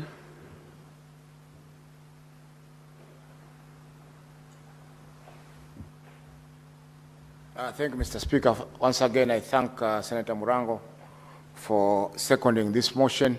I also want to thank my whip, Senator Olekina, for contributing to the motion. Mr. Speaker, sir, the contributions by Senator Ole to incorporate them in our implementation matrix so that we can be able to resolve this matter once and for all. Mr. Speaker, sir, the issue of IDPs needs to have a closure. The land which I talked about is land which has already been bought by the government to settle the IDPs. What the Ministry of Lands does not have is fund be able to allocate this land to the people. Mr. Speaker, sir, I see there's money in the Hustler Fund which can be used to settle these people, and it can be recoverable from as a loan to these people. I know most of them have Safaricom lines, and they can take advantage of this and be able to pay for the survey and subdivision so that every one of them gets a title, and thereafter we close this matter of the IDPs. Mr. Speaker, sir, I beg to move that these were the 3 petitions which I have read, reports which I have read, Mr. Speaker, were filed in 2023. And I want to take this opportunity on behalf of the committee and on behalf of the Senate to apologize to the petitioners, because they have taken so long that they were not able to conclude, but we have been able to conclude them within 6 months from the date we were appointed into this committee. I want to also commend my committee members for the hard work that they have put in this. We went to, when we went to Nyandarua, we came back to Nakuru at about 8 p.m. in the night. At that time, we had not thought of maybe acquiring air transport so that we could move faster and be back to Nairobi without wasting a lot of time on the road. So by the time we were arriving in Nairobi, it was past 11 p.m., Mr. Speaker. That was a lot of sacrifice that the members had given to this work, which we were able to conclude. So I want to take this opportunity to apologize to the petitioners, but now we have their reports ready and they'll be given to them. Mr. Speaker, sir, I beg to move that pursuant to Standing Order number 66.3, the putting of the question be deferred to the next to another date. Thank you. Very well. The putting of the question has been deferred. Chair Lance, I want to also to appreciate your work, because in the Rason Committee you have been toiling on the petitions that have surpassed almost 3 years without concluding them. So I want to thank you and your committee, and still to request you to keep the spirit on, because most of the petitions are on land. Most of the statements are also on land issues. So keep up the good work. Next on. Order number 21, motion. Report of the Standing Committee on Land, Environment, Self-Help Group regarding land ownership dispute in the Mwananchi Settlement Scheme in Mwatate constituency in Taita Taveta County. Chairperson, Standing Committee on Land, Environment and Natural Resources.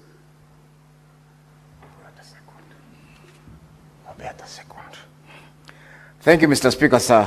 Mr. Speaker, sir, I beg to move that the Senate adopts the report of the Standing Committee on Land, Environment and Natural Resources on a petition to the Senate by Mwananchi Self-Help Group regarding the land ownership dispute of Mwananchi Settlement Scheme in Mwatate constituency in Taita Taveta County, laid on the table of the Senate on Tuesday, 7th of October, 2025. Mr. Speaker, sir, this dispute is located in Taita Taveta County, and we visited the land sometimes in April, I think. Mr. Speaker, sir, this petition was brought to this House on the 18th of February, and it was read by the Speaker on the same date. Mr. Speaker, sir, this land was acquired by the government, and they came up with the Mwananchi Settlement Scheme in Mwatate constituency of Taita Taveta County. However, Mr. Speaker, sir, original owner of the land, that is Mwananchi Development Company, Mwananchi Ranching Company, filed a case in the High Court at Voi, where they complained that their land had been sold fraudulently to the government through the settlement fund trustees. And as a result, the High Court gave a judgment that all the titles which had been issued through the settlement scheme be cancelled and the people be evicted. A total of 1,322 people had been allocated land in that area. The total acreage of the land is 9,070 hectares, and most of the people, Mr. Speaker, sir, had already settled. Some were doing mining, some were doing farming, and so on and so forth. So we visited the land and we had representations from the petitioners and the community, and thereafter we did our investigations. However, in the course of the investigations, the Attorney General also applied on behalf of the Settlement Fund trustees and the Minister of Lands to be allowed to appeal the decision of the High Court. And they were granted leave to appeal, and now the appeal is pending before the Court of Appeal in Mombasa. So, Mr. Speaker, sir, our report, in view of the fact that the matter is also pending before the High Court, we have been able to make some recommendations which, if implemented, will be able to take care of the concerns that the petitioners had over this issue. That the committee intervenes, and the prayers that they sought were the committee intervenes and investigates the matter with a view to ensure that the area residents are adequately compensated. So there's an ongoing matter in the Court of Appeal. This is an application which was filed on 20th of June 2025 by the Attorney General on behalf of the Minister of Lands and Residents, and the matter now is pending before the Court of Appeal. The second prayer, the committee inquires into the matter and makes appropriate recommendations on the irregular transaction on LR number 12-924, situated in Mwatate constituency. Mr. Speaker, sir, there's an ongoing civil appeal case, and therefore that ties our hands. We cannot also go into the investigations on this until the matter is determined by the court. The last prayer was that the committee inquires into the matter and makes legislative interventions relating to the land transfer and acquisition processes to ensure that innocent Kenyans are protected. The committee noted that concerns of the petitioners regarding safeguards to ensure the protection of right to acquire and own property, and will address the arising legislative interventions progressively. Mr. Speaker, sir, what happened in this case was a clear case of fraud, where people pretended to be the owners of the land through a company called Mwananchi Development Company. And they sold that land to the government through the settlement fund trustees. The government then subdivided the land into 12-acre plots and allocated the land to the residents, who paid a sum of about 35,000 per plot of 12 acres. So the owner of the land came to realize that people have settled on his land, and now he went to court and sued the government. Unfortunately, the government did not file a defense in time, and the residents were not aware of the pendency of this case. As a result, an ex parte judgment was given, and now they went back to the court to be able to be given an opportunity to be heard. Mr. Speaker, sir, I believe the court is now seized of the matter, and as a committee, we should allow the court to deal with the matter to its logical conclusion. However, there are some recommendations which you have made, one of which was that the EACC comes in, the EACC and DCI come in to investigate whether those people who sold the land to the Ministry of Lands through the Settlement Fund trustees had adequate title, or had a good title to pass on to the government. Because it appears they may not have had the requisite documents to be able to sell to the government. Number two, the Ministry of Lands and Public Housing, Public Works and Housing ensures that the immediate suspension of any ongoing transactions, any transactions that are supposed to be recorded on these parcels of land should now cease so that they preserve the land as it is. Number 3, the National Land Commission should carry out investigations to establish the legitimacy of ownership of the land, parcel number LR number 12924, and if there are any arising irregularities, a report be made to the Senate within a period of 90 days. Mr. Speaker, sir, I move that the Senate adopts this report, and I'll invite my brother, Senator Murango, to second this report. Thank you, Mr. Speaker, sir. Senator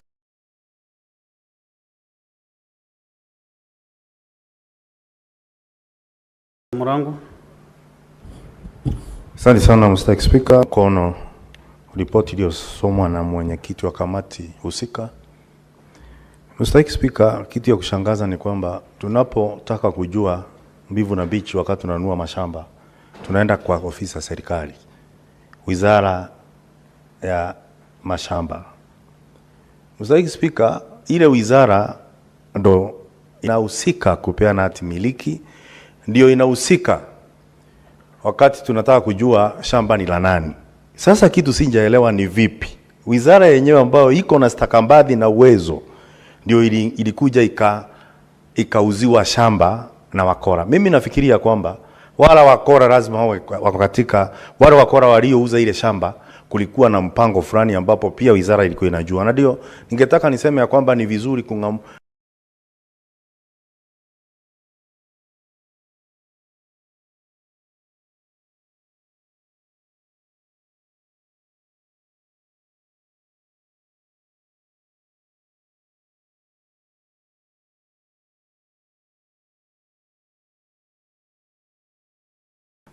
mbichi na mbivu ijulikane ilinunuliwa namna gani wakati huo. Tuesday, 7th October 2025.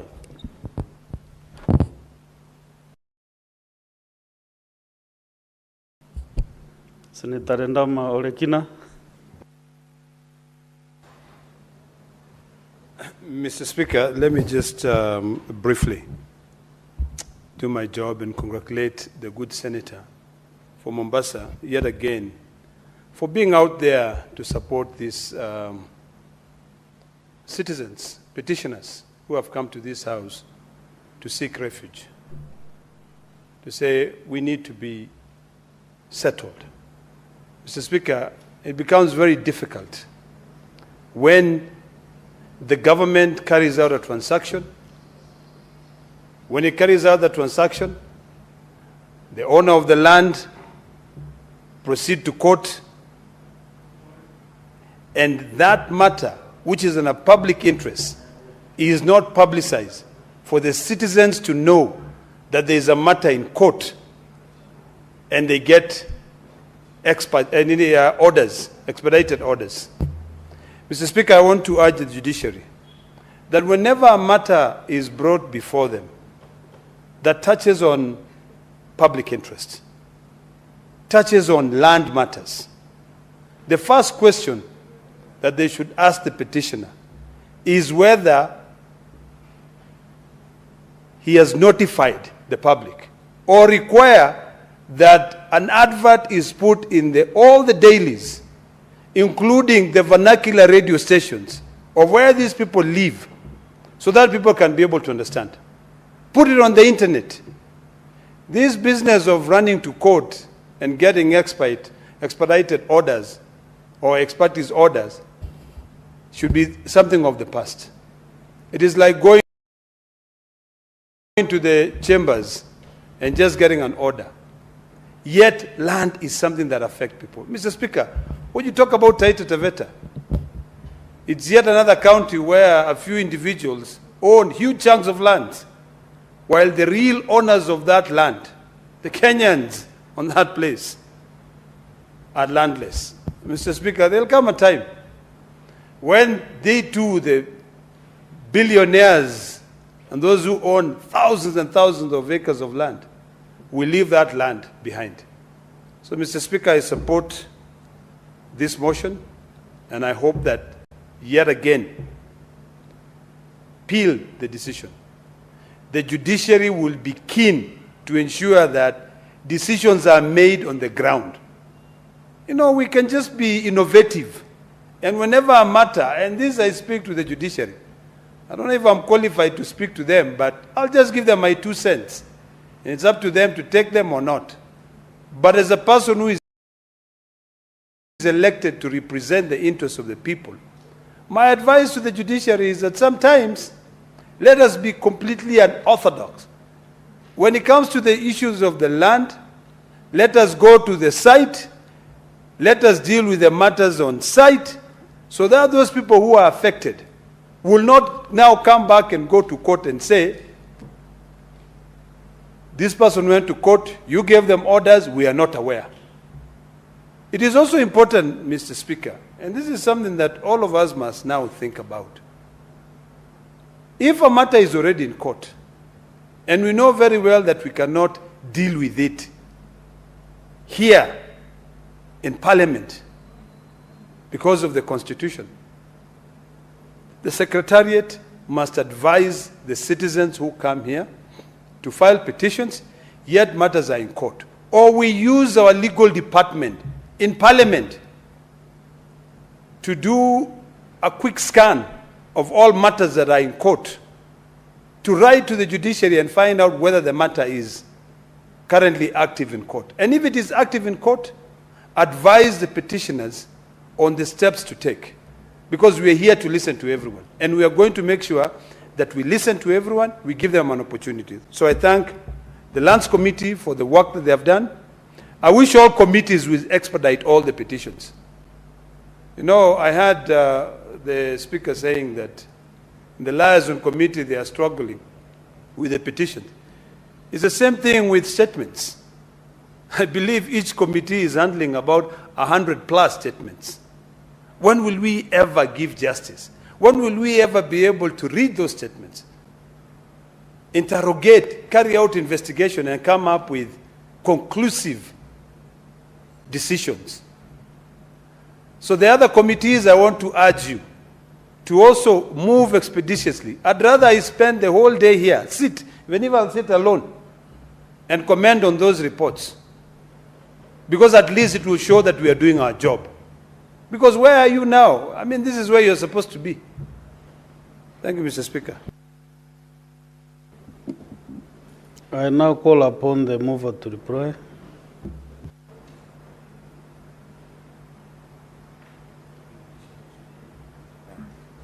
Thank you, Mr. Speaker. I want to thank Senator Murango for seconding this motion, and also want to thank Senator Olekina for contributing to this motion. Mr. Speaker, sir, when the petitioners came to this court, to this house, they had reached a dead end because the court had already given a decision to have them have their titles cancelled.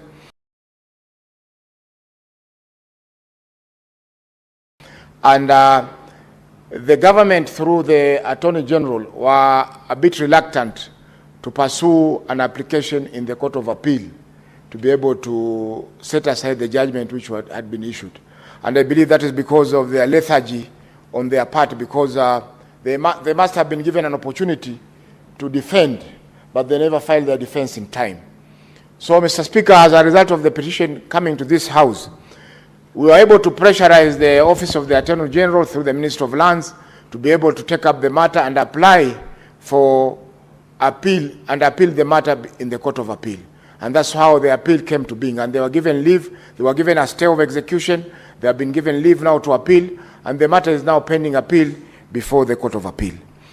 Coming back to this petition, Mr. Speaker, sir, we indeed were able to forestall the eviction of these 1,322 people who had already settled in the farm in Mwananchi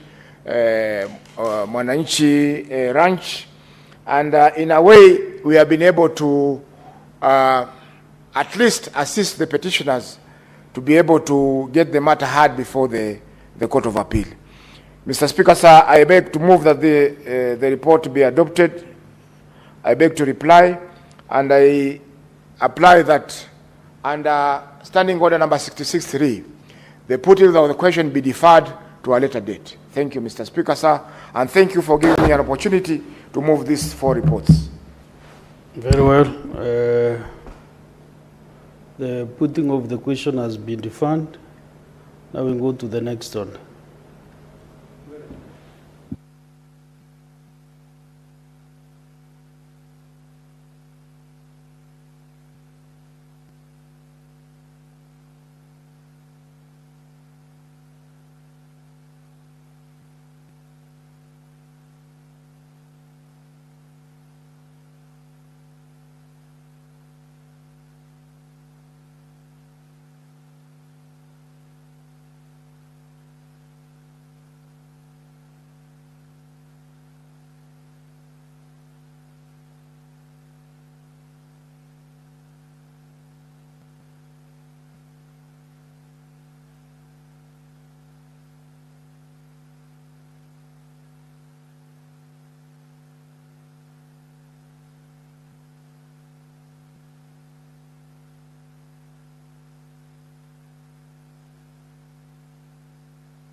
Yes, Senator Morango. Mr. Speaker, naona akindi haijatimia ili kuweza kuendelea na kikao. Ndio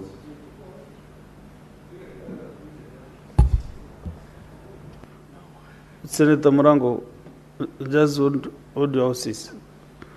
Okay, I want to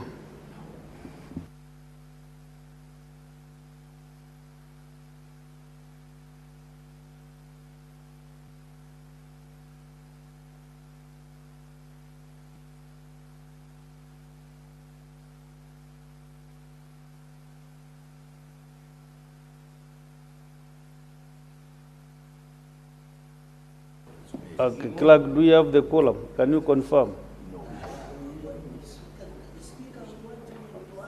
We don't have. So Sanjay Tata, I'm ringing the column bell for 10 minutes or 5 minutes.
Sergeant Adams, ring the bell again for another 5 minutes. Quorum bell. Kuja.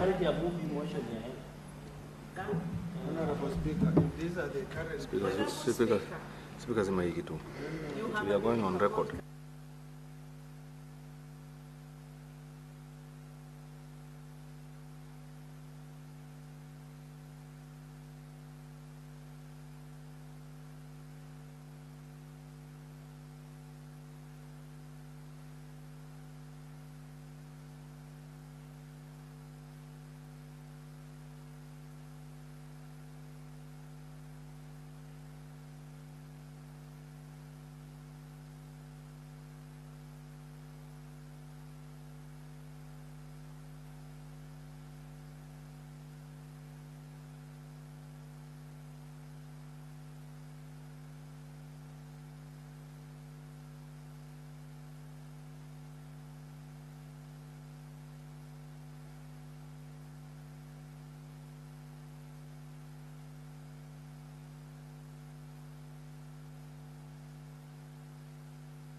Clerk, can you confirm the quorum? Can you?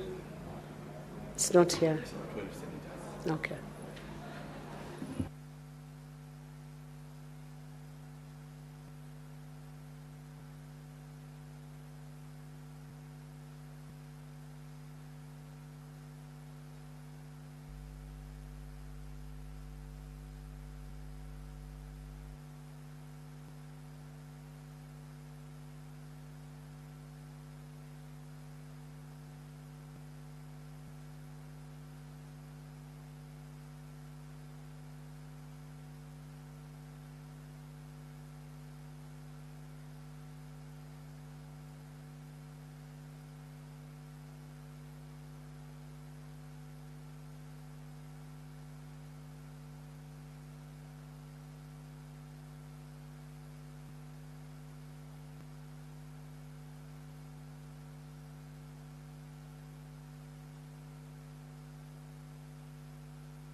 You can proceed now. We have quorum, it's confirmed.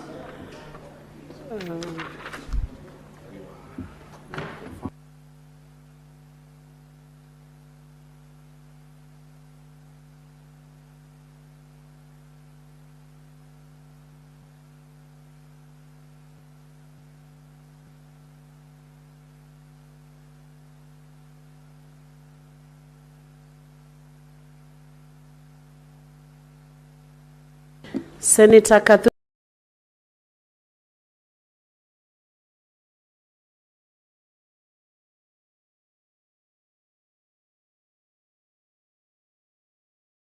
Morongi, can you please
I've already confirmed that. I confirmed already.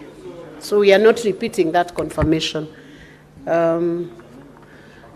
Honorable Senators, I'm deferring order number 18, order number 8 to order number 17, and I direct the clerk to call out order number 22.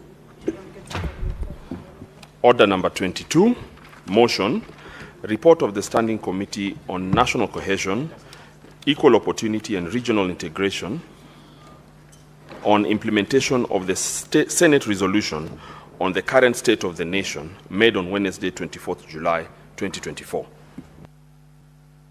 Chairperson, National Cohesion. Standing Committee on National Cohesion, Equal Opportunity and Regional Integration. Senator Kamau, are you the chairperson? Chair, I'm or you're a member? I'm a member of the Cohesion Committee. Proceed. I'm therefore standing on behalf of my chair. Proceed. Report on the Standing Committee on National Cohesion, Equal Opportunity and Regional Integration on implementation of the Senate resolution on the current state of the nation made on Wednesday, 24th July, 2024. That the Senate adopts the report of the Standing Committee on National Cohesion, Equal Opportunity and Regional Integration on implementation of the Senate resolution on the current state of the nation made on 24th July 2024, laid on the table of the Senate on Tuesday 3rd June 2025. Honorable Speaker, I call upon Senator Cherargei to second.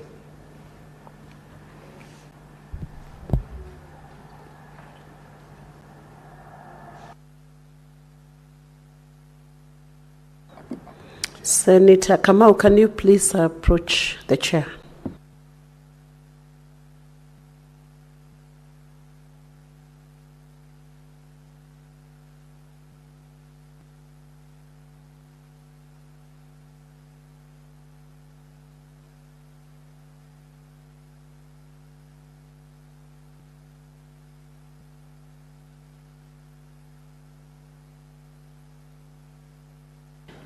Please give the report to the senator.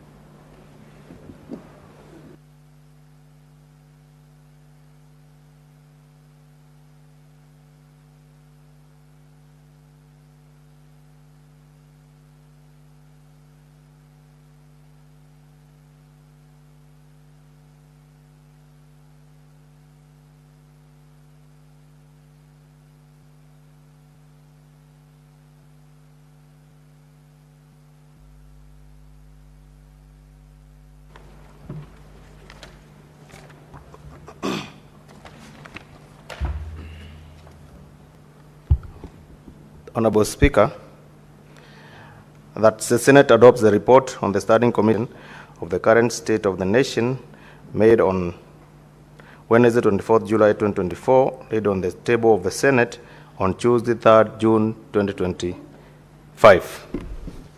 Honorable Speaker,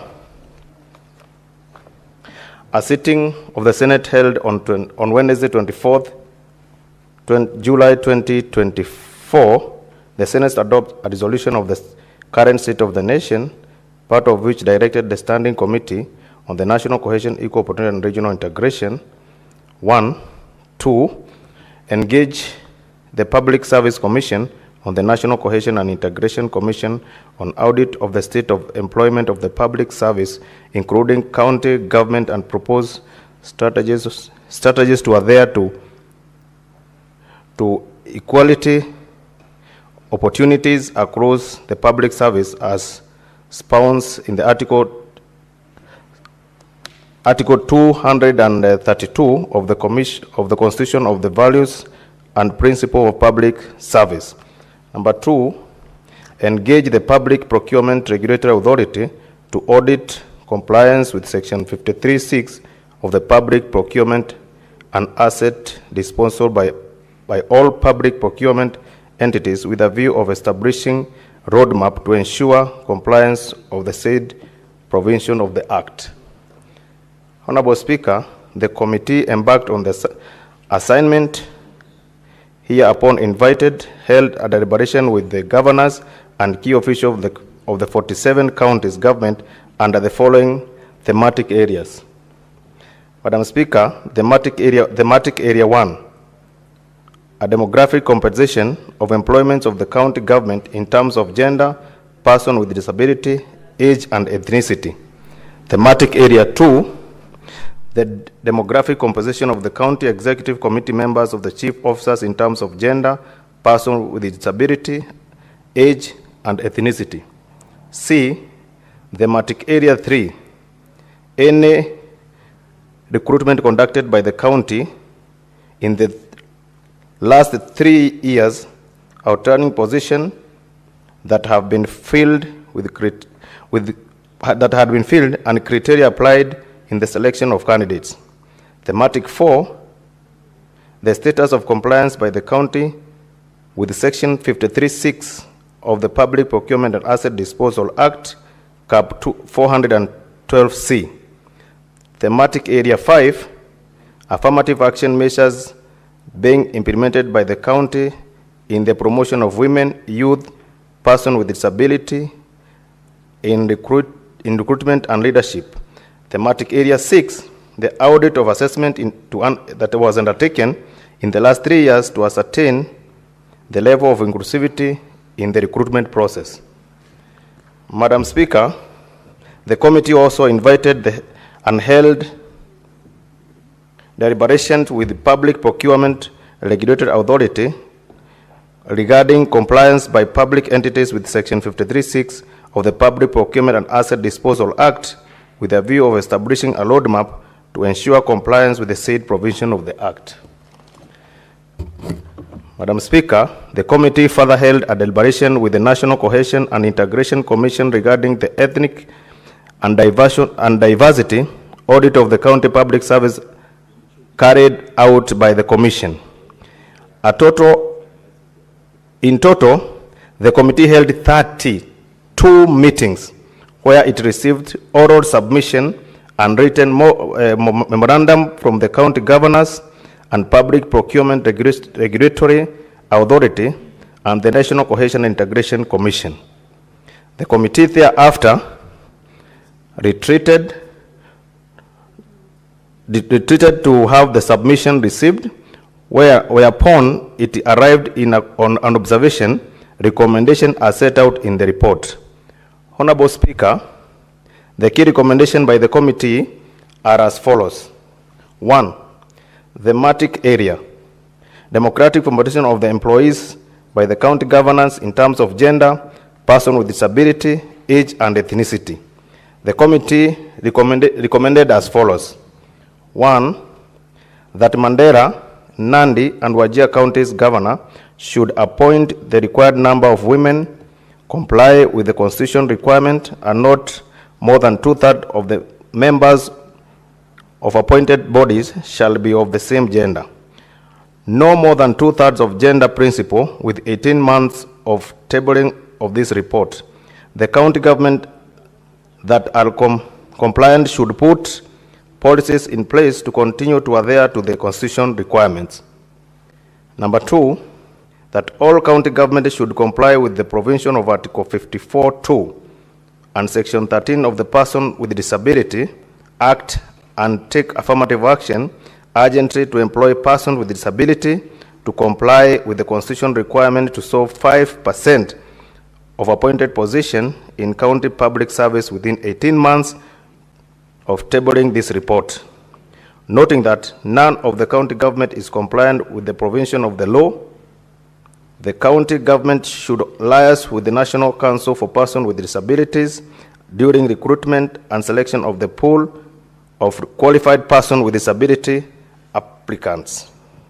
Number 3, that the 32 county government that failed to comply with the requirement should ensure that at least 30% of the vacant positions are filled by candidates who are not from the dominant ethnic community in the county by putting deliberate measures in place to comply with the diversity requirement within 18 months of tabling the report.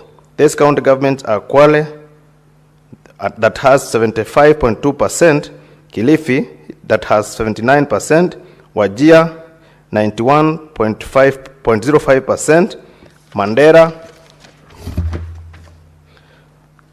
81.4%, Meru, 90%, Kitui, 90%, Machakos, 85%, Makueni, 92.63%, Nyandarua, 93.66%, Nyeri with 93.66% Kikuyu. Kirinyaga has 96% Kikuyu, Muranga has 93% Kikuyu, Samburu has 96.65% Samburu. Uasin Gishu has 85% Kalenjin, Garissa has 80.15% of Somalis, Elgeyo Marakwet has 96.22% of Kalenjin. Nandi as well has 95.67 Kalenjin, Baringo 92.93% of Kalenjin, Laikipia 70.06% of Kikuyu, Kajiado, Masai 70.53%. Bomet has 97.28% of Kalenjin. Kakamega has 90.68% of Luya. Bungoma has 83.6% of Luhya. Vihiga as well has 89.79% of Luhya. Kisumu has 87.69% of Luo, Homa Bay 96.98% of Luo, Migori has a total of 71.77% of Luo, Kisii has 94.28% of Kisiis, and Nyamira has 95% of Kisiis. Madam Speaker, that all the county government should use alternative means of job advertisement, such as national and local vernacular radio stations, social media, and local leaders to reach a wider pool of candidates while doing targeted civic education and advertising the recruitment opportunities. Number 5, that all the county government should use target job advertisement, encouraging minority communities, youth, women, persons with disability to apply and be considered. Thematic area 2 was talking about demographic compensation of the county executive committee members of the chief officers in terms of gender, persons with disability, age, and ethnicity. The recommendations are as follows: that the following county government, namely Kisumu, Kisii, Isiolo, Nyeri, Laikipia, Wajir, and Embu counties, should comply with the constitutional requirement that not more than 2/3 of the members of the opposite bodies shall be of the same gender. Not more than 2/3 gender principle in the composition of county executive committee members and county chief officers. Number 2, that the 42 county government that failed to comply with the constitutional requirement to reserve 5% of appointed position county executive committee members and chief officers, into bracket, in the county public service to person with disability, are required to comply with the law within 18 months of tabling this report, with the exception of Lamu, that has 5%, Taita Taveta has 8.7%, Wajir 6.45%, Turkana 6.06%, and Nandi 5.26%, county government that complied with the constitutional requirement to serve the 5% requirements. Madam Speaker, number 3, that the county government should put in place policies of guidelines, that all the county government should put in place policies and guidelines that guarantee the inclusion of youth and marginalized groups in the county executive leadership position. That the Senate amends the County Government Act to provide the number of timeline for appointment of chief officers following gubernatorial election. Number 5, Madam Speaker, county government of Elgeyo Marakwet, Kericho, Makueni, Nyandarua, and Vihiga, which had county executive committee members and county chief officers exclusively from dominant ethnic community in their counties, should adhere to the constitutional requirement of diversity and inclusivity and take immediate measures not less than 18 months upon tabling of this report in the Senate to comply with the requirement that at least 30% of the vacant position are filled by candidates who are not from the dominant ethnic community in the country.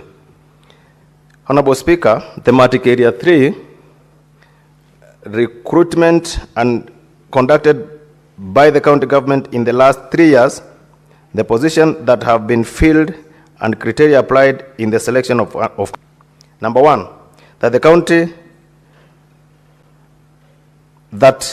all county governments should strictly adhere to the existing legal frameworks, including the National Cohesion and Integration Act and the County Government Act, to ensure compliance with the law in the recruitment of public service management. Additionally, County Public Service Board must comply with Section 66, 67, and 68 of the County Government Act, which outline consideration and appointment of the requirement for wide application of advertisement, position, and proper maintenance of recruitment records. Number 2, that all county government should take immediate measures to ensure the accessibility of the job advertisement through diversifying their means of advertisement by utilizing social media platform, national radio station and TV station, and use local leaders and use of local leaders to help reach out pool of candidates, including special interest groups. Madam Speaker, number 3, that the County Public Service Board should put in place guidelines and policies that should guide at least 30% of vacant entry-level positions are filled by candidates who do not belong to the dominant ethnic community in the country. As required under Section 65(1)(e) of the County Government Acts, the measures will foster diversity and promote their representation of county employment. Thematic Area 4. The status of compliance by the county with Section 53(6) of the Public Procurement and Asset Disposal Act, Cap 412C. The committee recommendations are as follows. The 22 county governments that failed to comply with Section 53(6) of the Public Procurement and Asset Disposal Act on reservation of 30% of procurement for special group should take deliberate measures to ensure compliance with it within 12 months of table of this report in the Senate. These county governments are Mombasa, Kwale, Wajir, Isiolo, Meru, Embu, Kitui, Machakos, Makueni, Nyeri, Kiambu, Turkana, Nandi, Baringo, Nakuru, Samburu, Narok, Kericho, Vihiga, Migori, Nyamira, and Nairobi. Number 2, to ensure compliance with 30% of access to government procurement opportunities, that is into bracket AGPO, requirement by the county government that fall below the threshold should implement target intervention to increase procurement opportunities for special groups, including sensitization, campaign, and capacity building program. Moreover, the Council of Governors should encourage sharing of best practices among county government by replicating successful county-specific procurement initiatives, such as Trans Nzoia Nawiri program to ensure local empowerment. Additionally, the practice from the county government with remarkable compliance, such as Lamu and Elgeyo Marakwet, should be studied to adopt where applicable to improve compliance and effectiveness of the government procurement. Number 3, that the Public Procurement Regulatory Authority should report to the Senate on access to government procurement opportunities, procurement performance at the end of every financial year. Number 4, that all county governments should develop and implement affirmative action program while carrying out benchmarking with their better performing counterparts in order to comply with Section 53(6) of the Public and Procurement and Asset Disposal Act. Number 5, that all county executives should strictly adhere to Sections 157(12) of the Public Procurement and Disposal Act. Thematic Area 5, it was about the affirmative action measures being implemented by the county in promotion of women, youth, and persons with disability in requirement and leadership. The committee recommendations are as follows. That all county governments should have in place and implement affirmative action policies prioritizing the empowerment of persons with disability, women, minority groups, in line with the national policies, including the following policies. A, an internship and capacity building policy. B, gender mainstreaming policy. C, disability mainstreaming policy. D, requirement and selection policy. E, youth and ICT policy. Number 2, that all county governments should develop a county minority register to track minority and marginalized community within the county while fully implementing the affirmative action policies in place. The thematic Area 6 was about the audit of assessment undertaken in the last 3 years to ascertain the level of inclusivity in the recruitment process. The recommendations are as follows. 1, the Senate to organize capacity building program for county assemblies that would enable them to effectively play their oversight role by ensuring that county executive comply with the law specifically on ethnic diversity and inclusivity during recruitment and promotion of employment. Access to government procurement in line with Section 12(7), 35(2), and 97A of the County Government Acts 2012 and 53(6) of the Public Procurement and Asset Disposal Act 2015. Other recommendations are: the committee further recommended as follows. The County Public Service Board should prepare and implement a county implementation equity plan for the purpose of eliminating ethnic imbalance. 2, that all county governments should liaise with the IGRTC and Council of Governors to implement standardized county-level recruitment guidelines, career progression policies, transition framework, salary structure, and ensure consistent and equitable employment processes, counties to better their infrastructure to attract professionalism. Number 3, that the County Public Service Board should be empowered to fulfill their mandate without undue process from county and national leadership. Number 4, the Public Procurement Regulatory Authority should be adequately resourced to monitor and enforce compliance with the scheme, introducing administrative sanctions on procurement entities to enforce compliance. Honorable Speaker, the committee wishes to thank the Office of the Speaker of the Senate and the Office of the Clerk of the Senate for the support extended to the committee in the execution of its mandate. The committee further extends its appreciation to governors who appeared before the committee and provided invaluable information. The committee also appreciates the technical support accorded to it by the National Cohesion and Integration Commission, NCIC, and the Regulatory Authority, PPRA. Finally, I thank the fellow senators for their oversight and thoughtful participation in inquiry and their dedication to the objective of inquiry. The appreciation also goes to the dedicated Secretariat who actively participated in proceeding of the committee's meeting. Honorable Speaker, it is now my pleasure, duty and privilege on behalf of the Standing Committee on National Cohesion, Equal Opportunity and Regional Integration Committee to table the report on the committee on its consideration of the Senate resolution of the current state of the nation and the committee and to commend it to the House for debate and adoption pursuant to the provision of the Senate Standing Order 223(6). Thank you, Honorable Speaker. Who is your seconder? I wish to call upon Honorable Senator Cherargei to second. Senator Cherargei.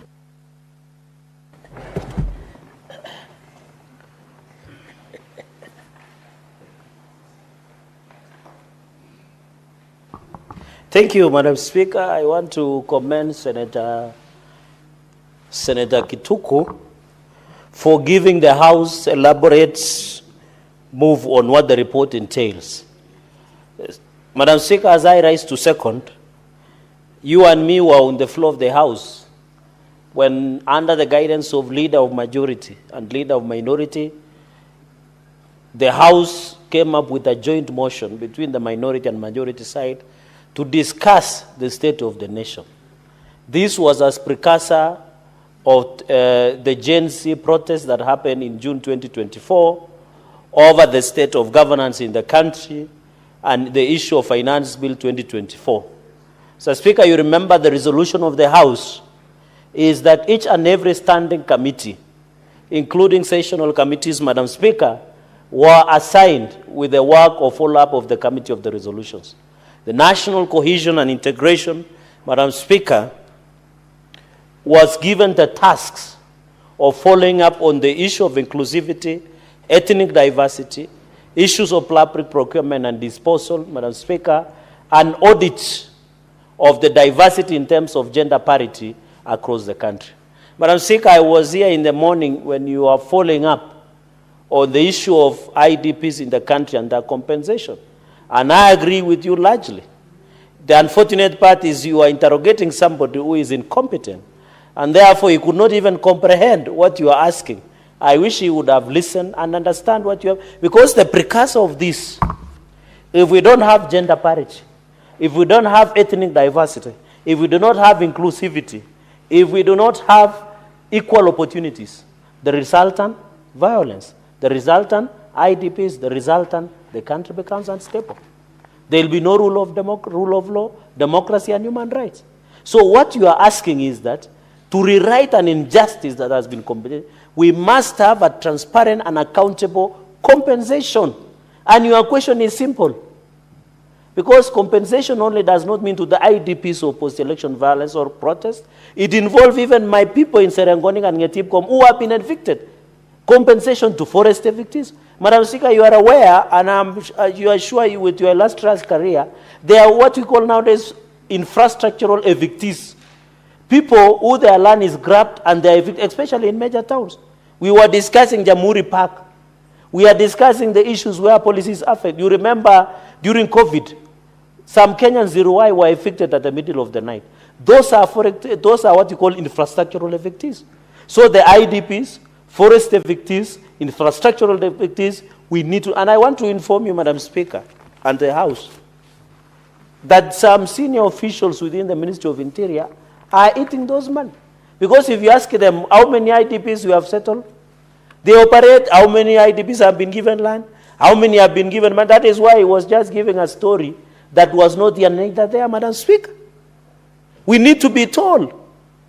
If it is 1,000 families, how many were given land? How much acreage? Compensation to what? That is what you are asking, Madam Speaker. Unfortunately, some of us who are brilliant do not serve in those offices. We would have answered you with the necessary information because they say information. So the reason I'm linking that, Madam Speaker, is what we are having.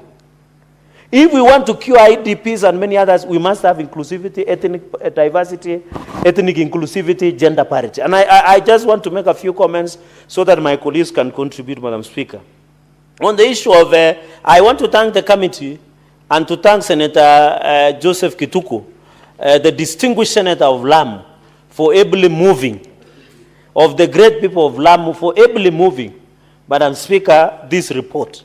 I think out of the reports that were referred under State of the Nation, and I hope, because at that time, Madam Speaker, no one was safe. This parliament was attacked. We were no longer safe as a ruling class until we sat and spoke about the state of the nation. Now we want to report back to the country that when you went on the streets, especially the young people, and say, in your country, there is no ethnic diversity. In your country, there are no opportunities, Madam Speaker. Yesterday, I was moving my motion on the issue of Public Service Commission interns. We were asking, in fact, the recommendations that were made, Madam Speaker, is that let us ensure every ward in this country is given allocation of internship under Public Service Commission, not only in the public sector, in the private sector, and stakeholders. Even there were proposals that we must have what we call tax incentives to private sector to take over young people. Those are the opportunities that young people want, Madam Speaker. That is the inclusivity, Madam Speaker.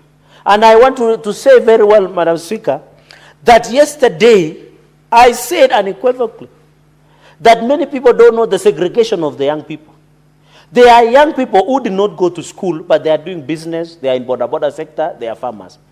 Madam Speaker, secondly, there is a group of young people who still want to go to school. They want bursary, they want the scholarships, they want to read.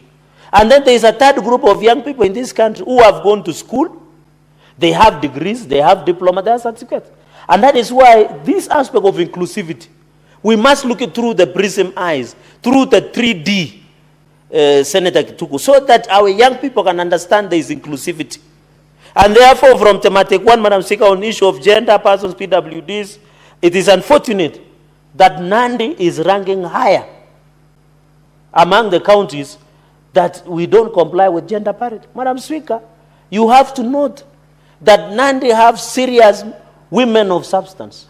You remember the 7 bearded sisters, Chelagat Mutai. Madam Speaker, it is a shame that Nandi cannot comply under Governor Sang on the issue of gender parity, Madam Speaker. Yet we have serious women of substance in Nandi. I can confirm to you, including my beloved mother, Madam Speaker. We have women who, it is unfortunate. For Mandera and Wajir, I can agree. Because you can allude to the fact of the values, the cultural values of those areas, Madam Speaker. And maybe other, but Nandi, where even the current president comes from, Madam Speaker, this is very unfortunate. And I hope in the next 90 days that the committee have recommended the governor of Nandi must come back and tell us what he is doing to ensure women. You know, you cannot say you love women by word of mouth. You must love women through actions. And the Bible says action speaks louder than words. I always hear my governor that he says he loves women. But Kumbe does not, sorry for you, it does not reflect on the performance on this report, Madam Speaker. Number two, Madam Speaker, on the PWDs, at least 32, imagine, Madam Speaker, it's embarrassing. In fact, if former Vice President, your good friend, Moody Awori, Madam Speaker, Moody Awori, where we were and we celebrated, I'm happy you mentioned him on the floor of the House in Busia County Assembly. If he hears today Moody Awori, the distinguished, and I saw him the other way, he's still very strong and wish him long life and good health. If he hears 32 county governments have not complied on the issue of PWDs, he must be very he must be very mad. Because this 5%, 32, that is more than 3/4 of the county, of the country. 32 county colleagues, this should cause an alarm among us as leaders. Where do we put our PWD people, Madam Speaker? People living differently ably. It is unfortunate that 32 of them, 32 counties did not comply to ensure that there was an aspect of PWDs, Madam Speaker. And that is why this one should, I'm happy, the report says 18 months tabling of this report. The other aspect is also 32 on the issue of ethnic diversity. More than 32 or more than 30, Madam Speaker, of county governments are employing people from only dominant, did not fail, Madam Speaker. Are we turning county governments to be ethnic conclave, Madam Speaker? Are we turning our county governments to be area? I'm happy, I think Lamu is better. It's more cosmopolitan, Madam Speaker. Why are we turning our counties into ethnic cosmopolitan? Madam Speaker, there is a principle in biology called cross-pollination. You must sure that the cross-pollination to improve the quality of genealogy, Madam Speaker. And if you had some tribes, Madam Speaker, if you intermarry within a particular lineage or blood, the gene or the children likely to be born, Madam Speaker, and you are better than this because you are a mother, will likely suffer from some deformities. Why are we allowing our county governments to become ethnic headquarters? Why is it that when I go to Kisumu, to Nandi, to Kisii, to Mandera, to Garissa, the entire over 80%, 90% of the population, Madam Speaker, in the workforce of a county government only speaks one language. Madam Speaker, it should be a conscience that should awake this nation, Madam Speaker. When you leave Francis Mboga, betrayal in the city, if something disturbs a man, it should disturb the conscience of this nation, Madam Speaker. To paraphrase Francis Mboga, betrayal in the city. I'll skim through, Madam Speaker. At least the worst, I can just mention two, my colleagues has done very well. Kwale leads with Michiganda 75.5, Kilifi, Wajir. In fact, Wajir is worse. They are doing at 91.0%. And the governor, the chairman of Council of Governors, who happens to be your friend, you plan the devolution conference, as 91, he can do his cabinet meeting and even briefing with the staff with this local dialect, the Somali. But I'm Speaker, Mandera, Meru. Unfortunately, the Deputy Speaker has left. He should tell us why 90% of Meru can only speak one language. But I'm Speaker, Bomet is 97.2. We are doing badly. I'm sampling per region. Even I can another sample, Elgeyo Marakwet is 96.2 Kalenjin. I'll just sample a few, Madam Speaker. In fact, Muranga, Kikuyu 93.7%. Madam Speaker, and Migori is doing at 71.1%, And Homa Bay, Madam Speaker, we are doing badly. Madam Speaker, the way to cure, because Madam Speaker, I've sat in most of the committees, and I know cohesion, this was the question you asked. Madam Speaker, when you ask governors, how do you recruit? When you ask county public service, they say we put at the national newspaper of circulation. But why don't use the local vernacular? They can use Kameme. They can use Voka FM. They can use Kas FM. Or even Kitwek FM, Madam Speaker. They can use Muga FM, Madam Speaker. The local vernacular. When you ask them, they only use Standard, Star, and maybe Nation. They need to improve on security. And even most of their website, Madam Speaker, sorry to say this, are dormant. They are no longer functional. I can challenge you, Senator Gitugu, try and access website of LAM. You will get the last update was in 2016. How do you ensure there is access? This is the era of digital age, Madam Speaker. On thematic number 2, I think on the people of issue of PWDs, the chief of SARS and executive members, Madam Speaker, it is unfortunate also the PWD, I'm happy Lamu. By the way, this is impressive and like other information, Taveta has complied, Wajir, Turkana, and Nandi. I think this is the only time Nandi is getting right on the issue of PWDs of the 5%. And I hope when one of the champions of prisoners and issue of PWDs, you have to appreciate to me, in Disability Act of 2003 was Angomudi Awari. Madam Speaker, on the issue of others, the bottom line, maybe Elgeo Marakwet, Kiricho Makweni, and Nyandarwa, and I hope my friend and Vihiga, Makweni Governor Mutula can listen to that. Number 3, Madam, running through in the last applied, this we have agreed, Madam Speaker, that this advertisement should be done at any given. Thematic 4, I'm running through the status with section. This is where I wanted to come to, Madam Speaker. I'm driving it home, hot and sharp. Madam Speaker, you know, Madam Speaker, the pass of this Public Procurement and Disposal Act, CAP 412C, was a progressive law.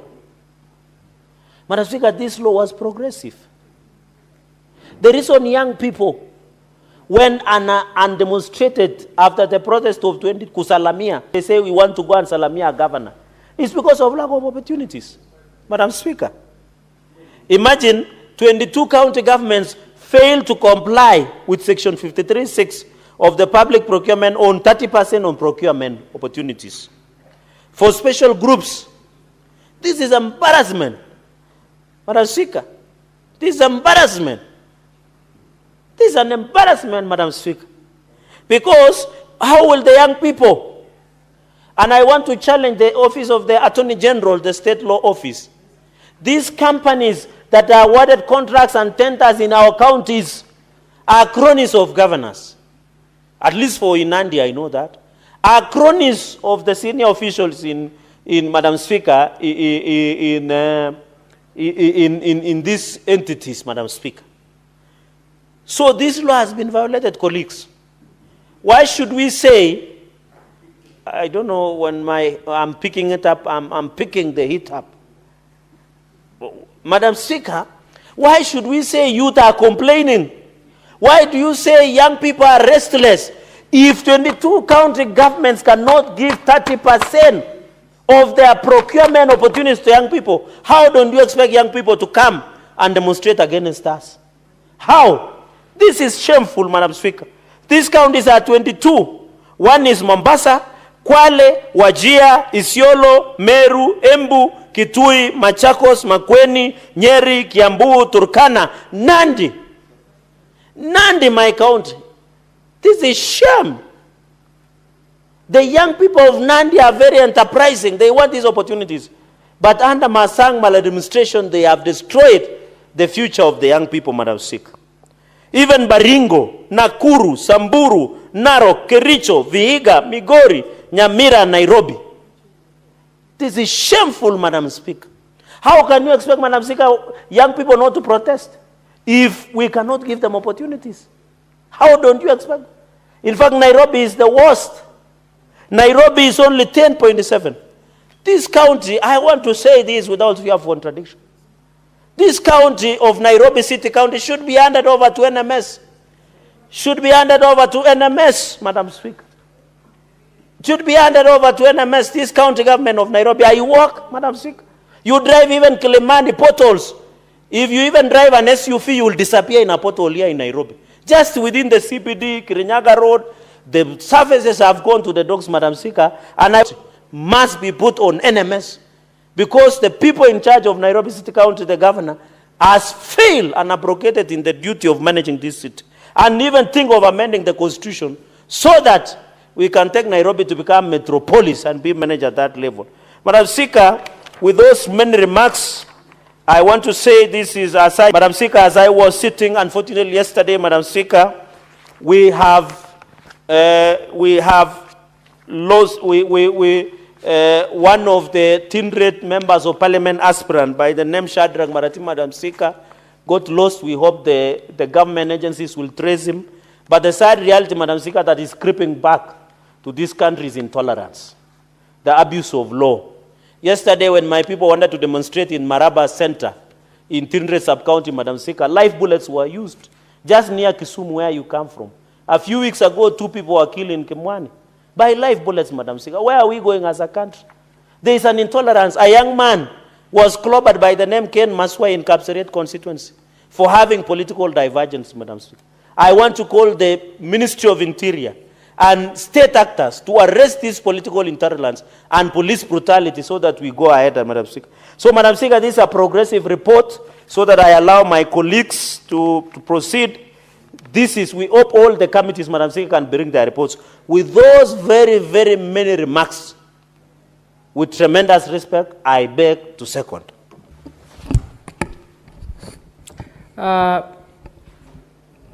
Honorable Senators, I propose the question that the Senate adopts the report of the Standing Committee on National Cohesion, Equal Opportunity and Regional Integration on implementation of the Senate resolution on the current state of the nation made on Wednesday, 24th July 2024, laid on the table of the Senate on Tuesday, 3rd June 2025.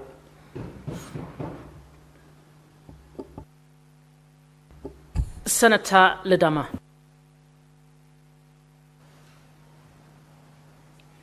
Thank you, Madam Speaker. Madam Speaker, as I rise to contribute on this motion on the Committee of Cohesion and Equal Opportunities and Regional Integration, my views are completely unorthodox. I don't believe that I support the report of the committee in its entirety. I've listened to my colleagues contribute, and I'm baffled because I wonder, when my colleagues say that county government must comply, that they must develop other alternative, other means of advertising for jobs so that PWDs can be able to come and work there, so that other ethnic groups can be able to go and work in other counties. The question is, why would a county government develop this new technique of calling people from other counties to come and work in that county, yet the people in that county are jobless? Mr. Speaker, let us not kid ourselves. You know, we are too quick. And I know this came out of the State of the Nation address. But let us be factual. Today, our county governments are not providing job opportunities for citizens of those counties. They are not providing procurement opportunities for citizens of those counties. What I expected this committee would do is to develop a mechanism in which county governments can ensure that 100% of all the development contracts, of all the jobs that the county governments advertise, are serviced by the people from those counties, by the youth from those counties. And where the youth do not have the qualifications to be able to build roads, those county governments should come up with trainings to be able to make sure that they absorb the youth from those counties. Madam Speaker, I'm tired of this rural urban migration. In Nairobi, you will see a lot of the Luhya nation, Madam Speaker, if I can just take as an example. You will see even the Maasai is also now coming to Nairobi, although Nairobi was ours, and it was taken away from us. But we come here, we look for jobs to become watchmen. Both the Luhya nation and the Maasais are looking for jobs here in Nairobi to become watchmen. And then you come up with this thing that doesn't even consider the situation in our counties, and you tell us that where we have highly qualified young Maasai men and women who cannot be employed elsewhere, that we cannot employ them in our counties because we've hit the threshold of 70%. Mr. Speaker, I beg to differ. If we have Luhyas in Kakamega who are fully educated and can be able to occupy 100% of jobs in that county because they are the predominant community in that county, absorb them. And I'm not saying that we should not promote regional integration. We must. But can we first of all consider the people who are there? Where do you think they'll go and get jobs?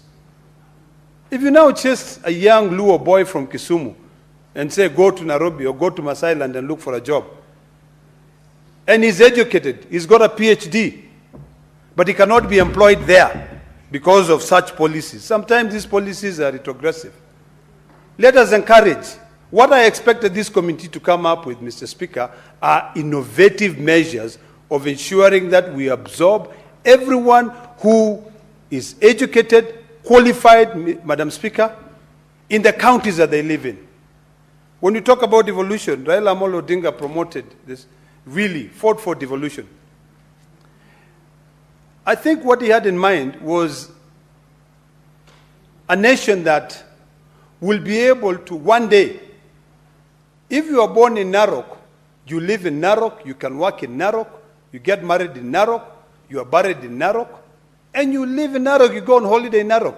It will be a county that will be able to accommodate everything. But not a county that you are born there, all you know is how to speak your mother tongue. But now I hear my colleague, Senator Chergey, saying that, oh, in Homa Bay, the county governor can carry out a session in a vernacular language. So what? It is our language. Why do we always forget about these issues of being truly African? Me, I'm advocating for the time now where even if the best way we can be able to fight corruption is by Maasais and Kalenjin both speaking the same languages in the assemblies, where there are those two communities exist, like in Narok County, the most predominant community is a Maasai. That is where I was born. But of course, we also have our brothers, the Kalenjin. If we can speak both of those languages and even carry out parliament session in those two languages, what's the big deal? Maybe that might sink in deeper so that we protect our interests. So, Madam Speaker, I don't support the recommendation by this committee. I want us to find innovative measures of taking care of everyone. Don't discriminate against me because you've hit a mark of 70%.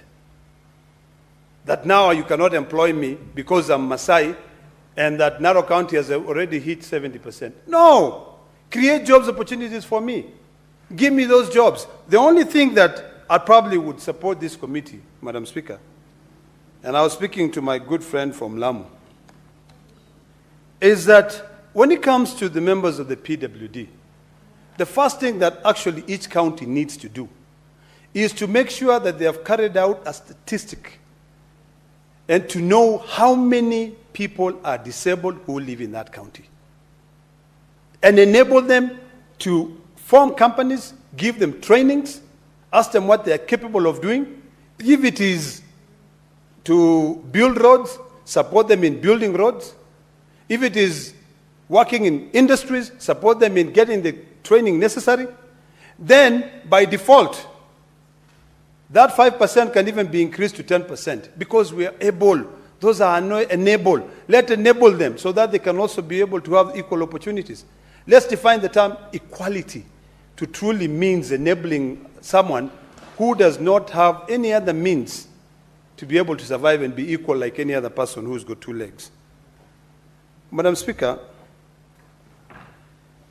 the thematic area, number one, on which the committee embarked on, which is the demographic composition of all employees of the county government in terms of gender, persons with disability, age, and ethnicity, is the only thing which I think we need to move further on to see that we have more women. In fact, we should have 50-50. In any county government, we should have 50% women working there, 50% men working there. That is the only thematic area that I think the recommendation by this committee are worth being discussed, Madam Speaker. But when it comes to the issue of tribal lines that you cannot now employ a Luo child to work in Kisumu because you've hit 70%, that is ridiculous. That is retrogressive.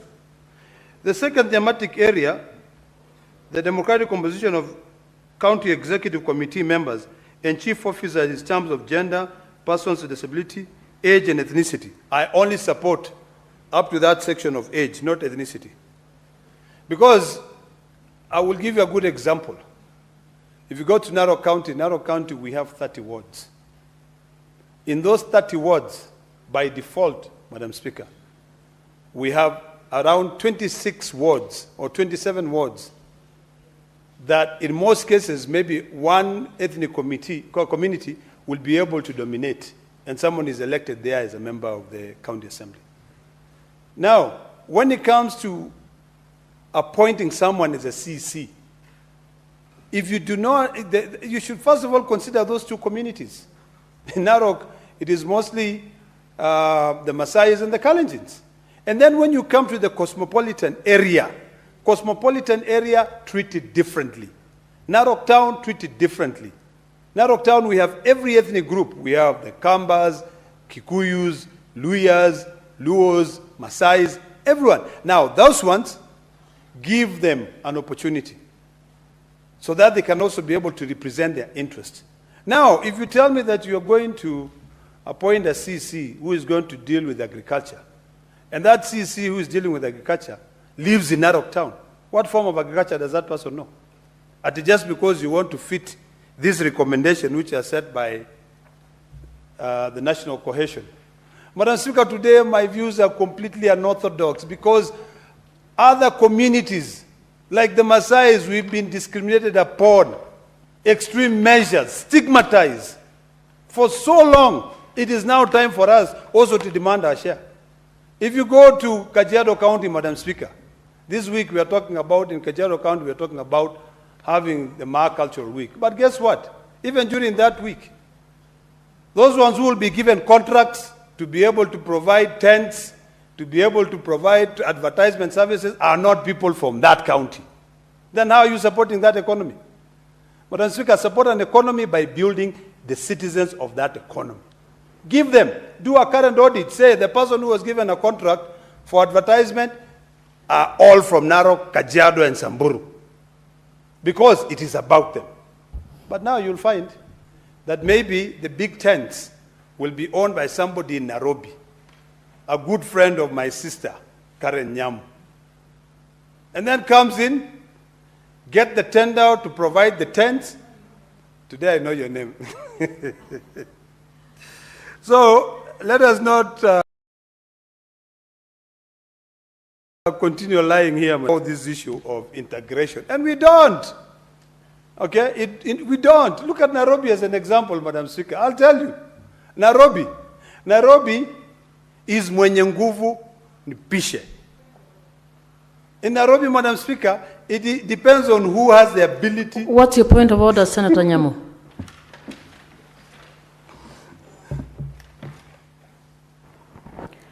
My point of order is under section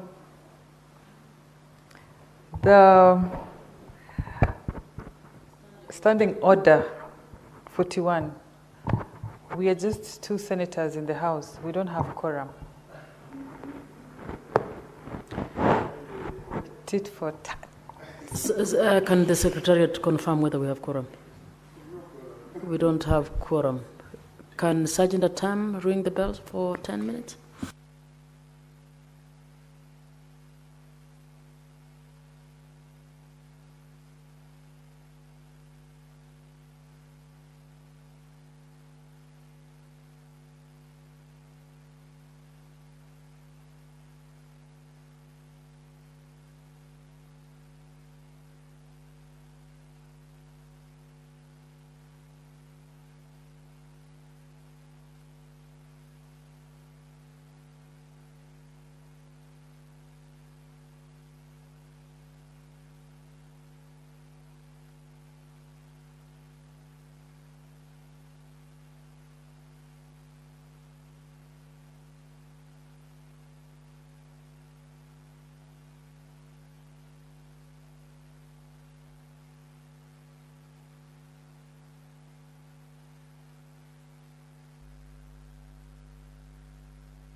Honorable Senators, having failed to attain quorum at the expiry of 10 minutes, the Senate stands adjourned pursuant to Standing Order 41-2A until tomorrow, Thursday, 6th November 2025 at 2:30 p.m.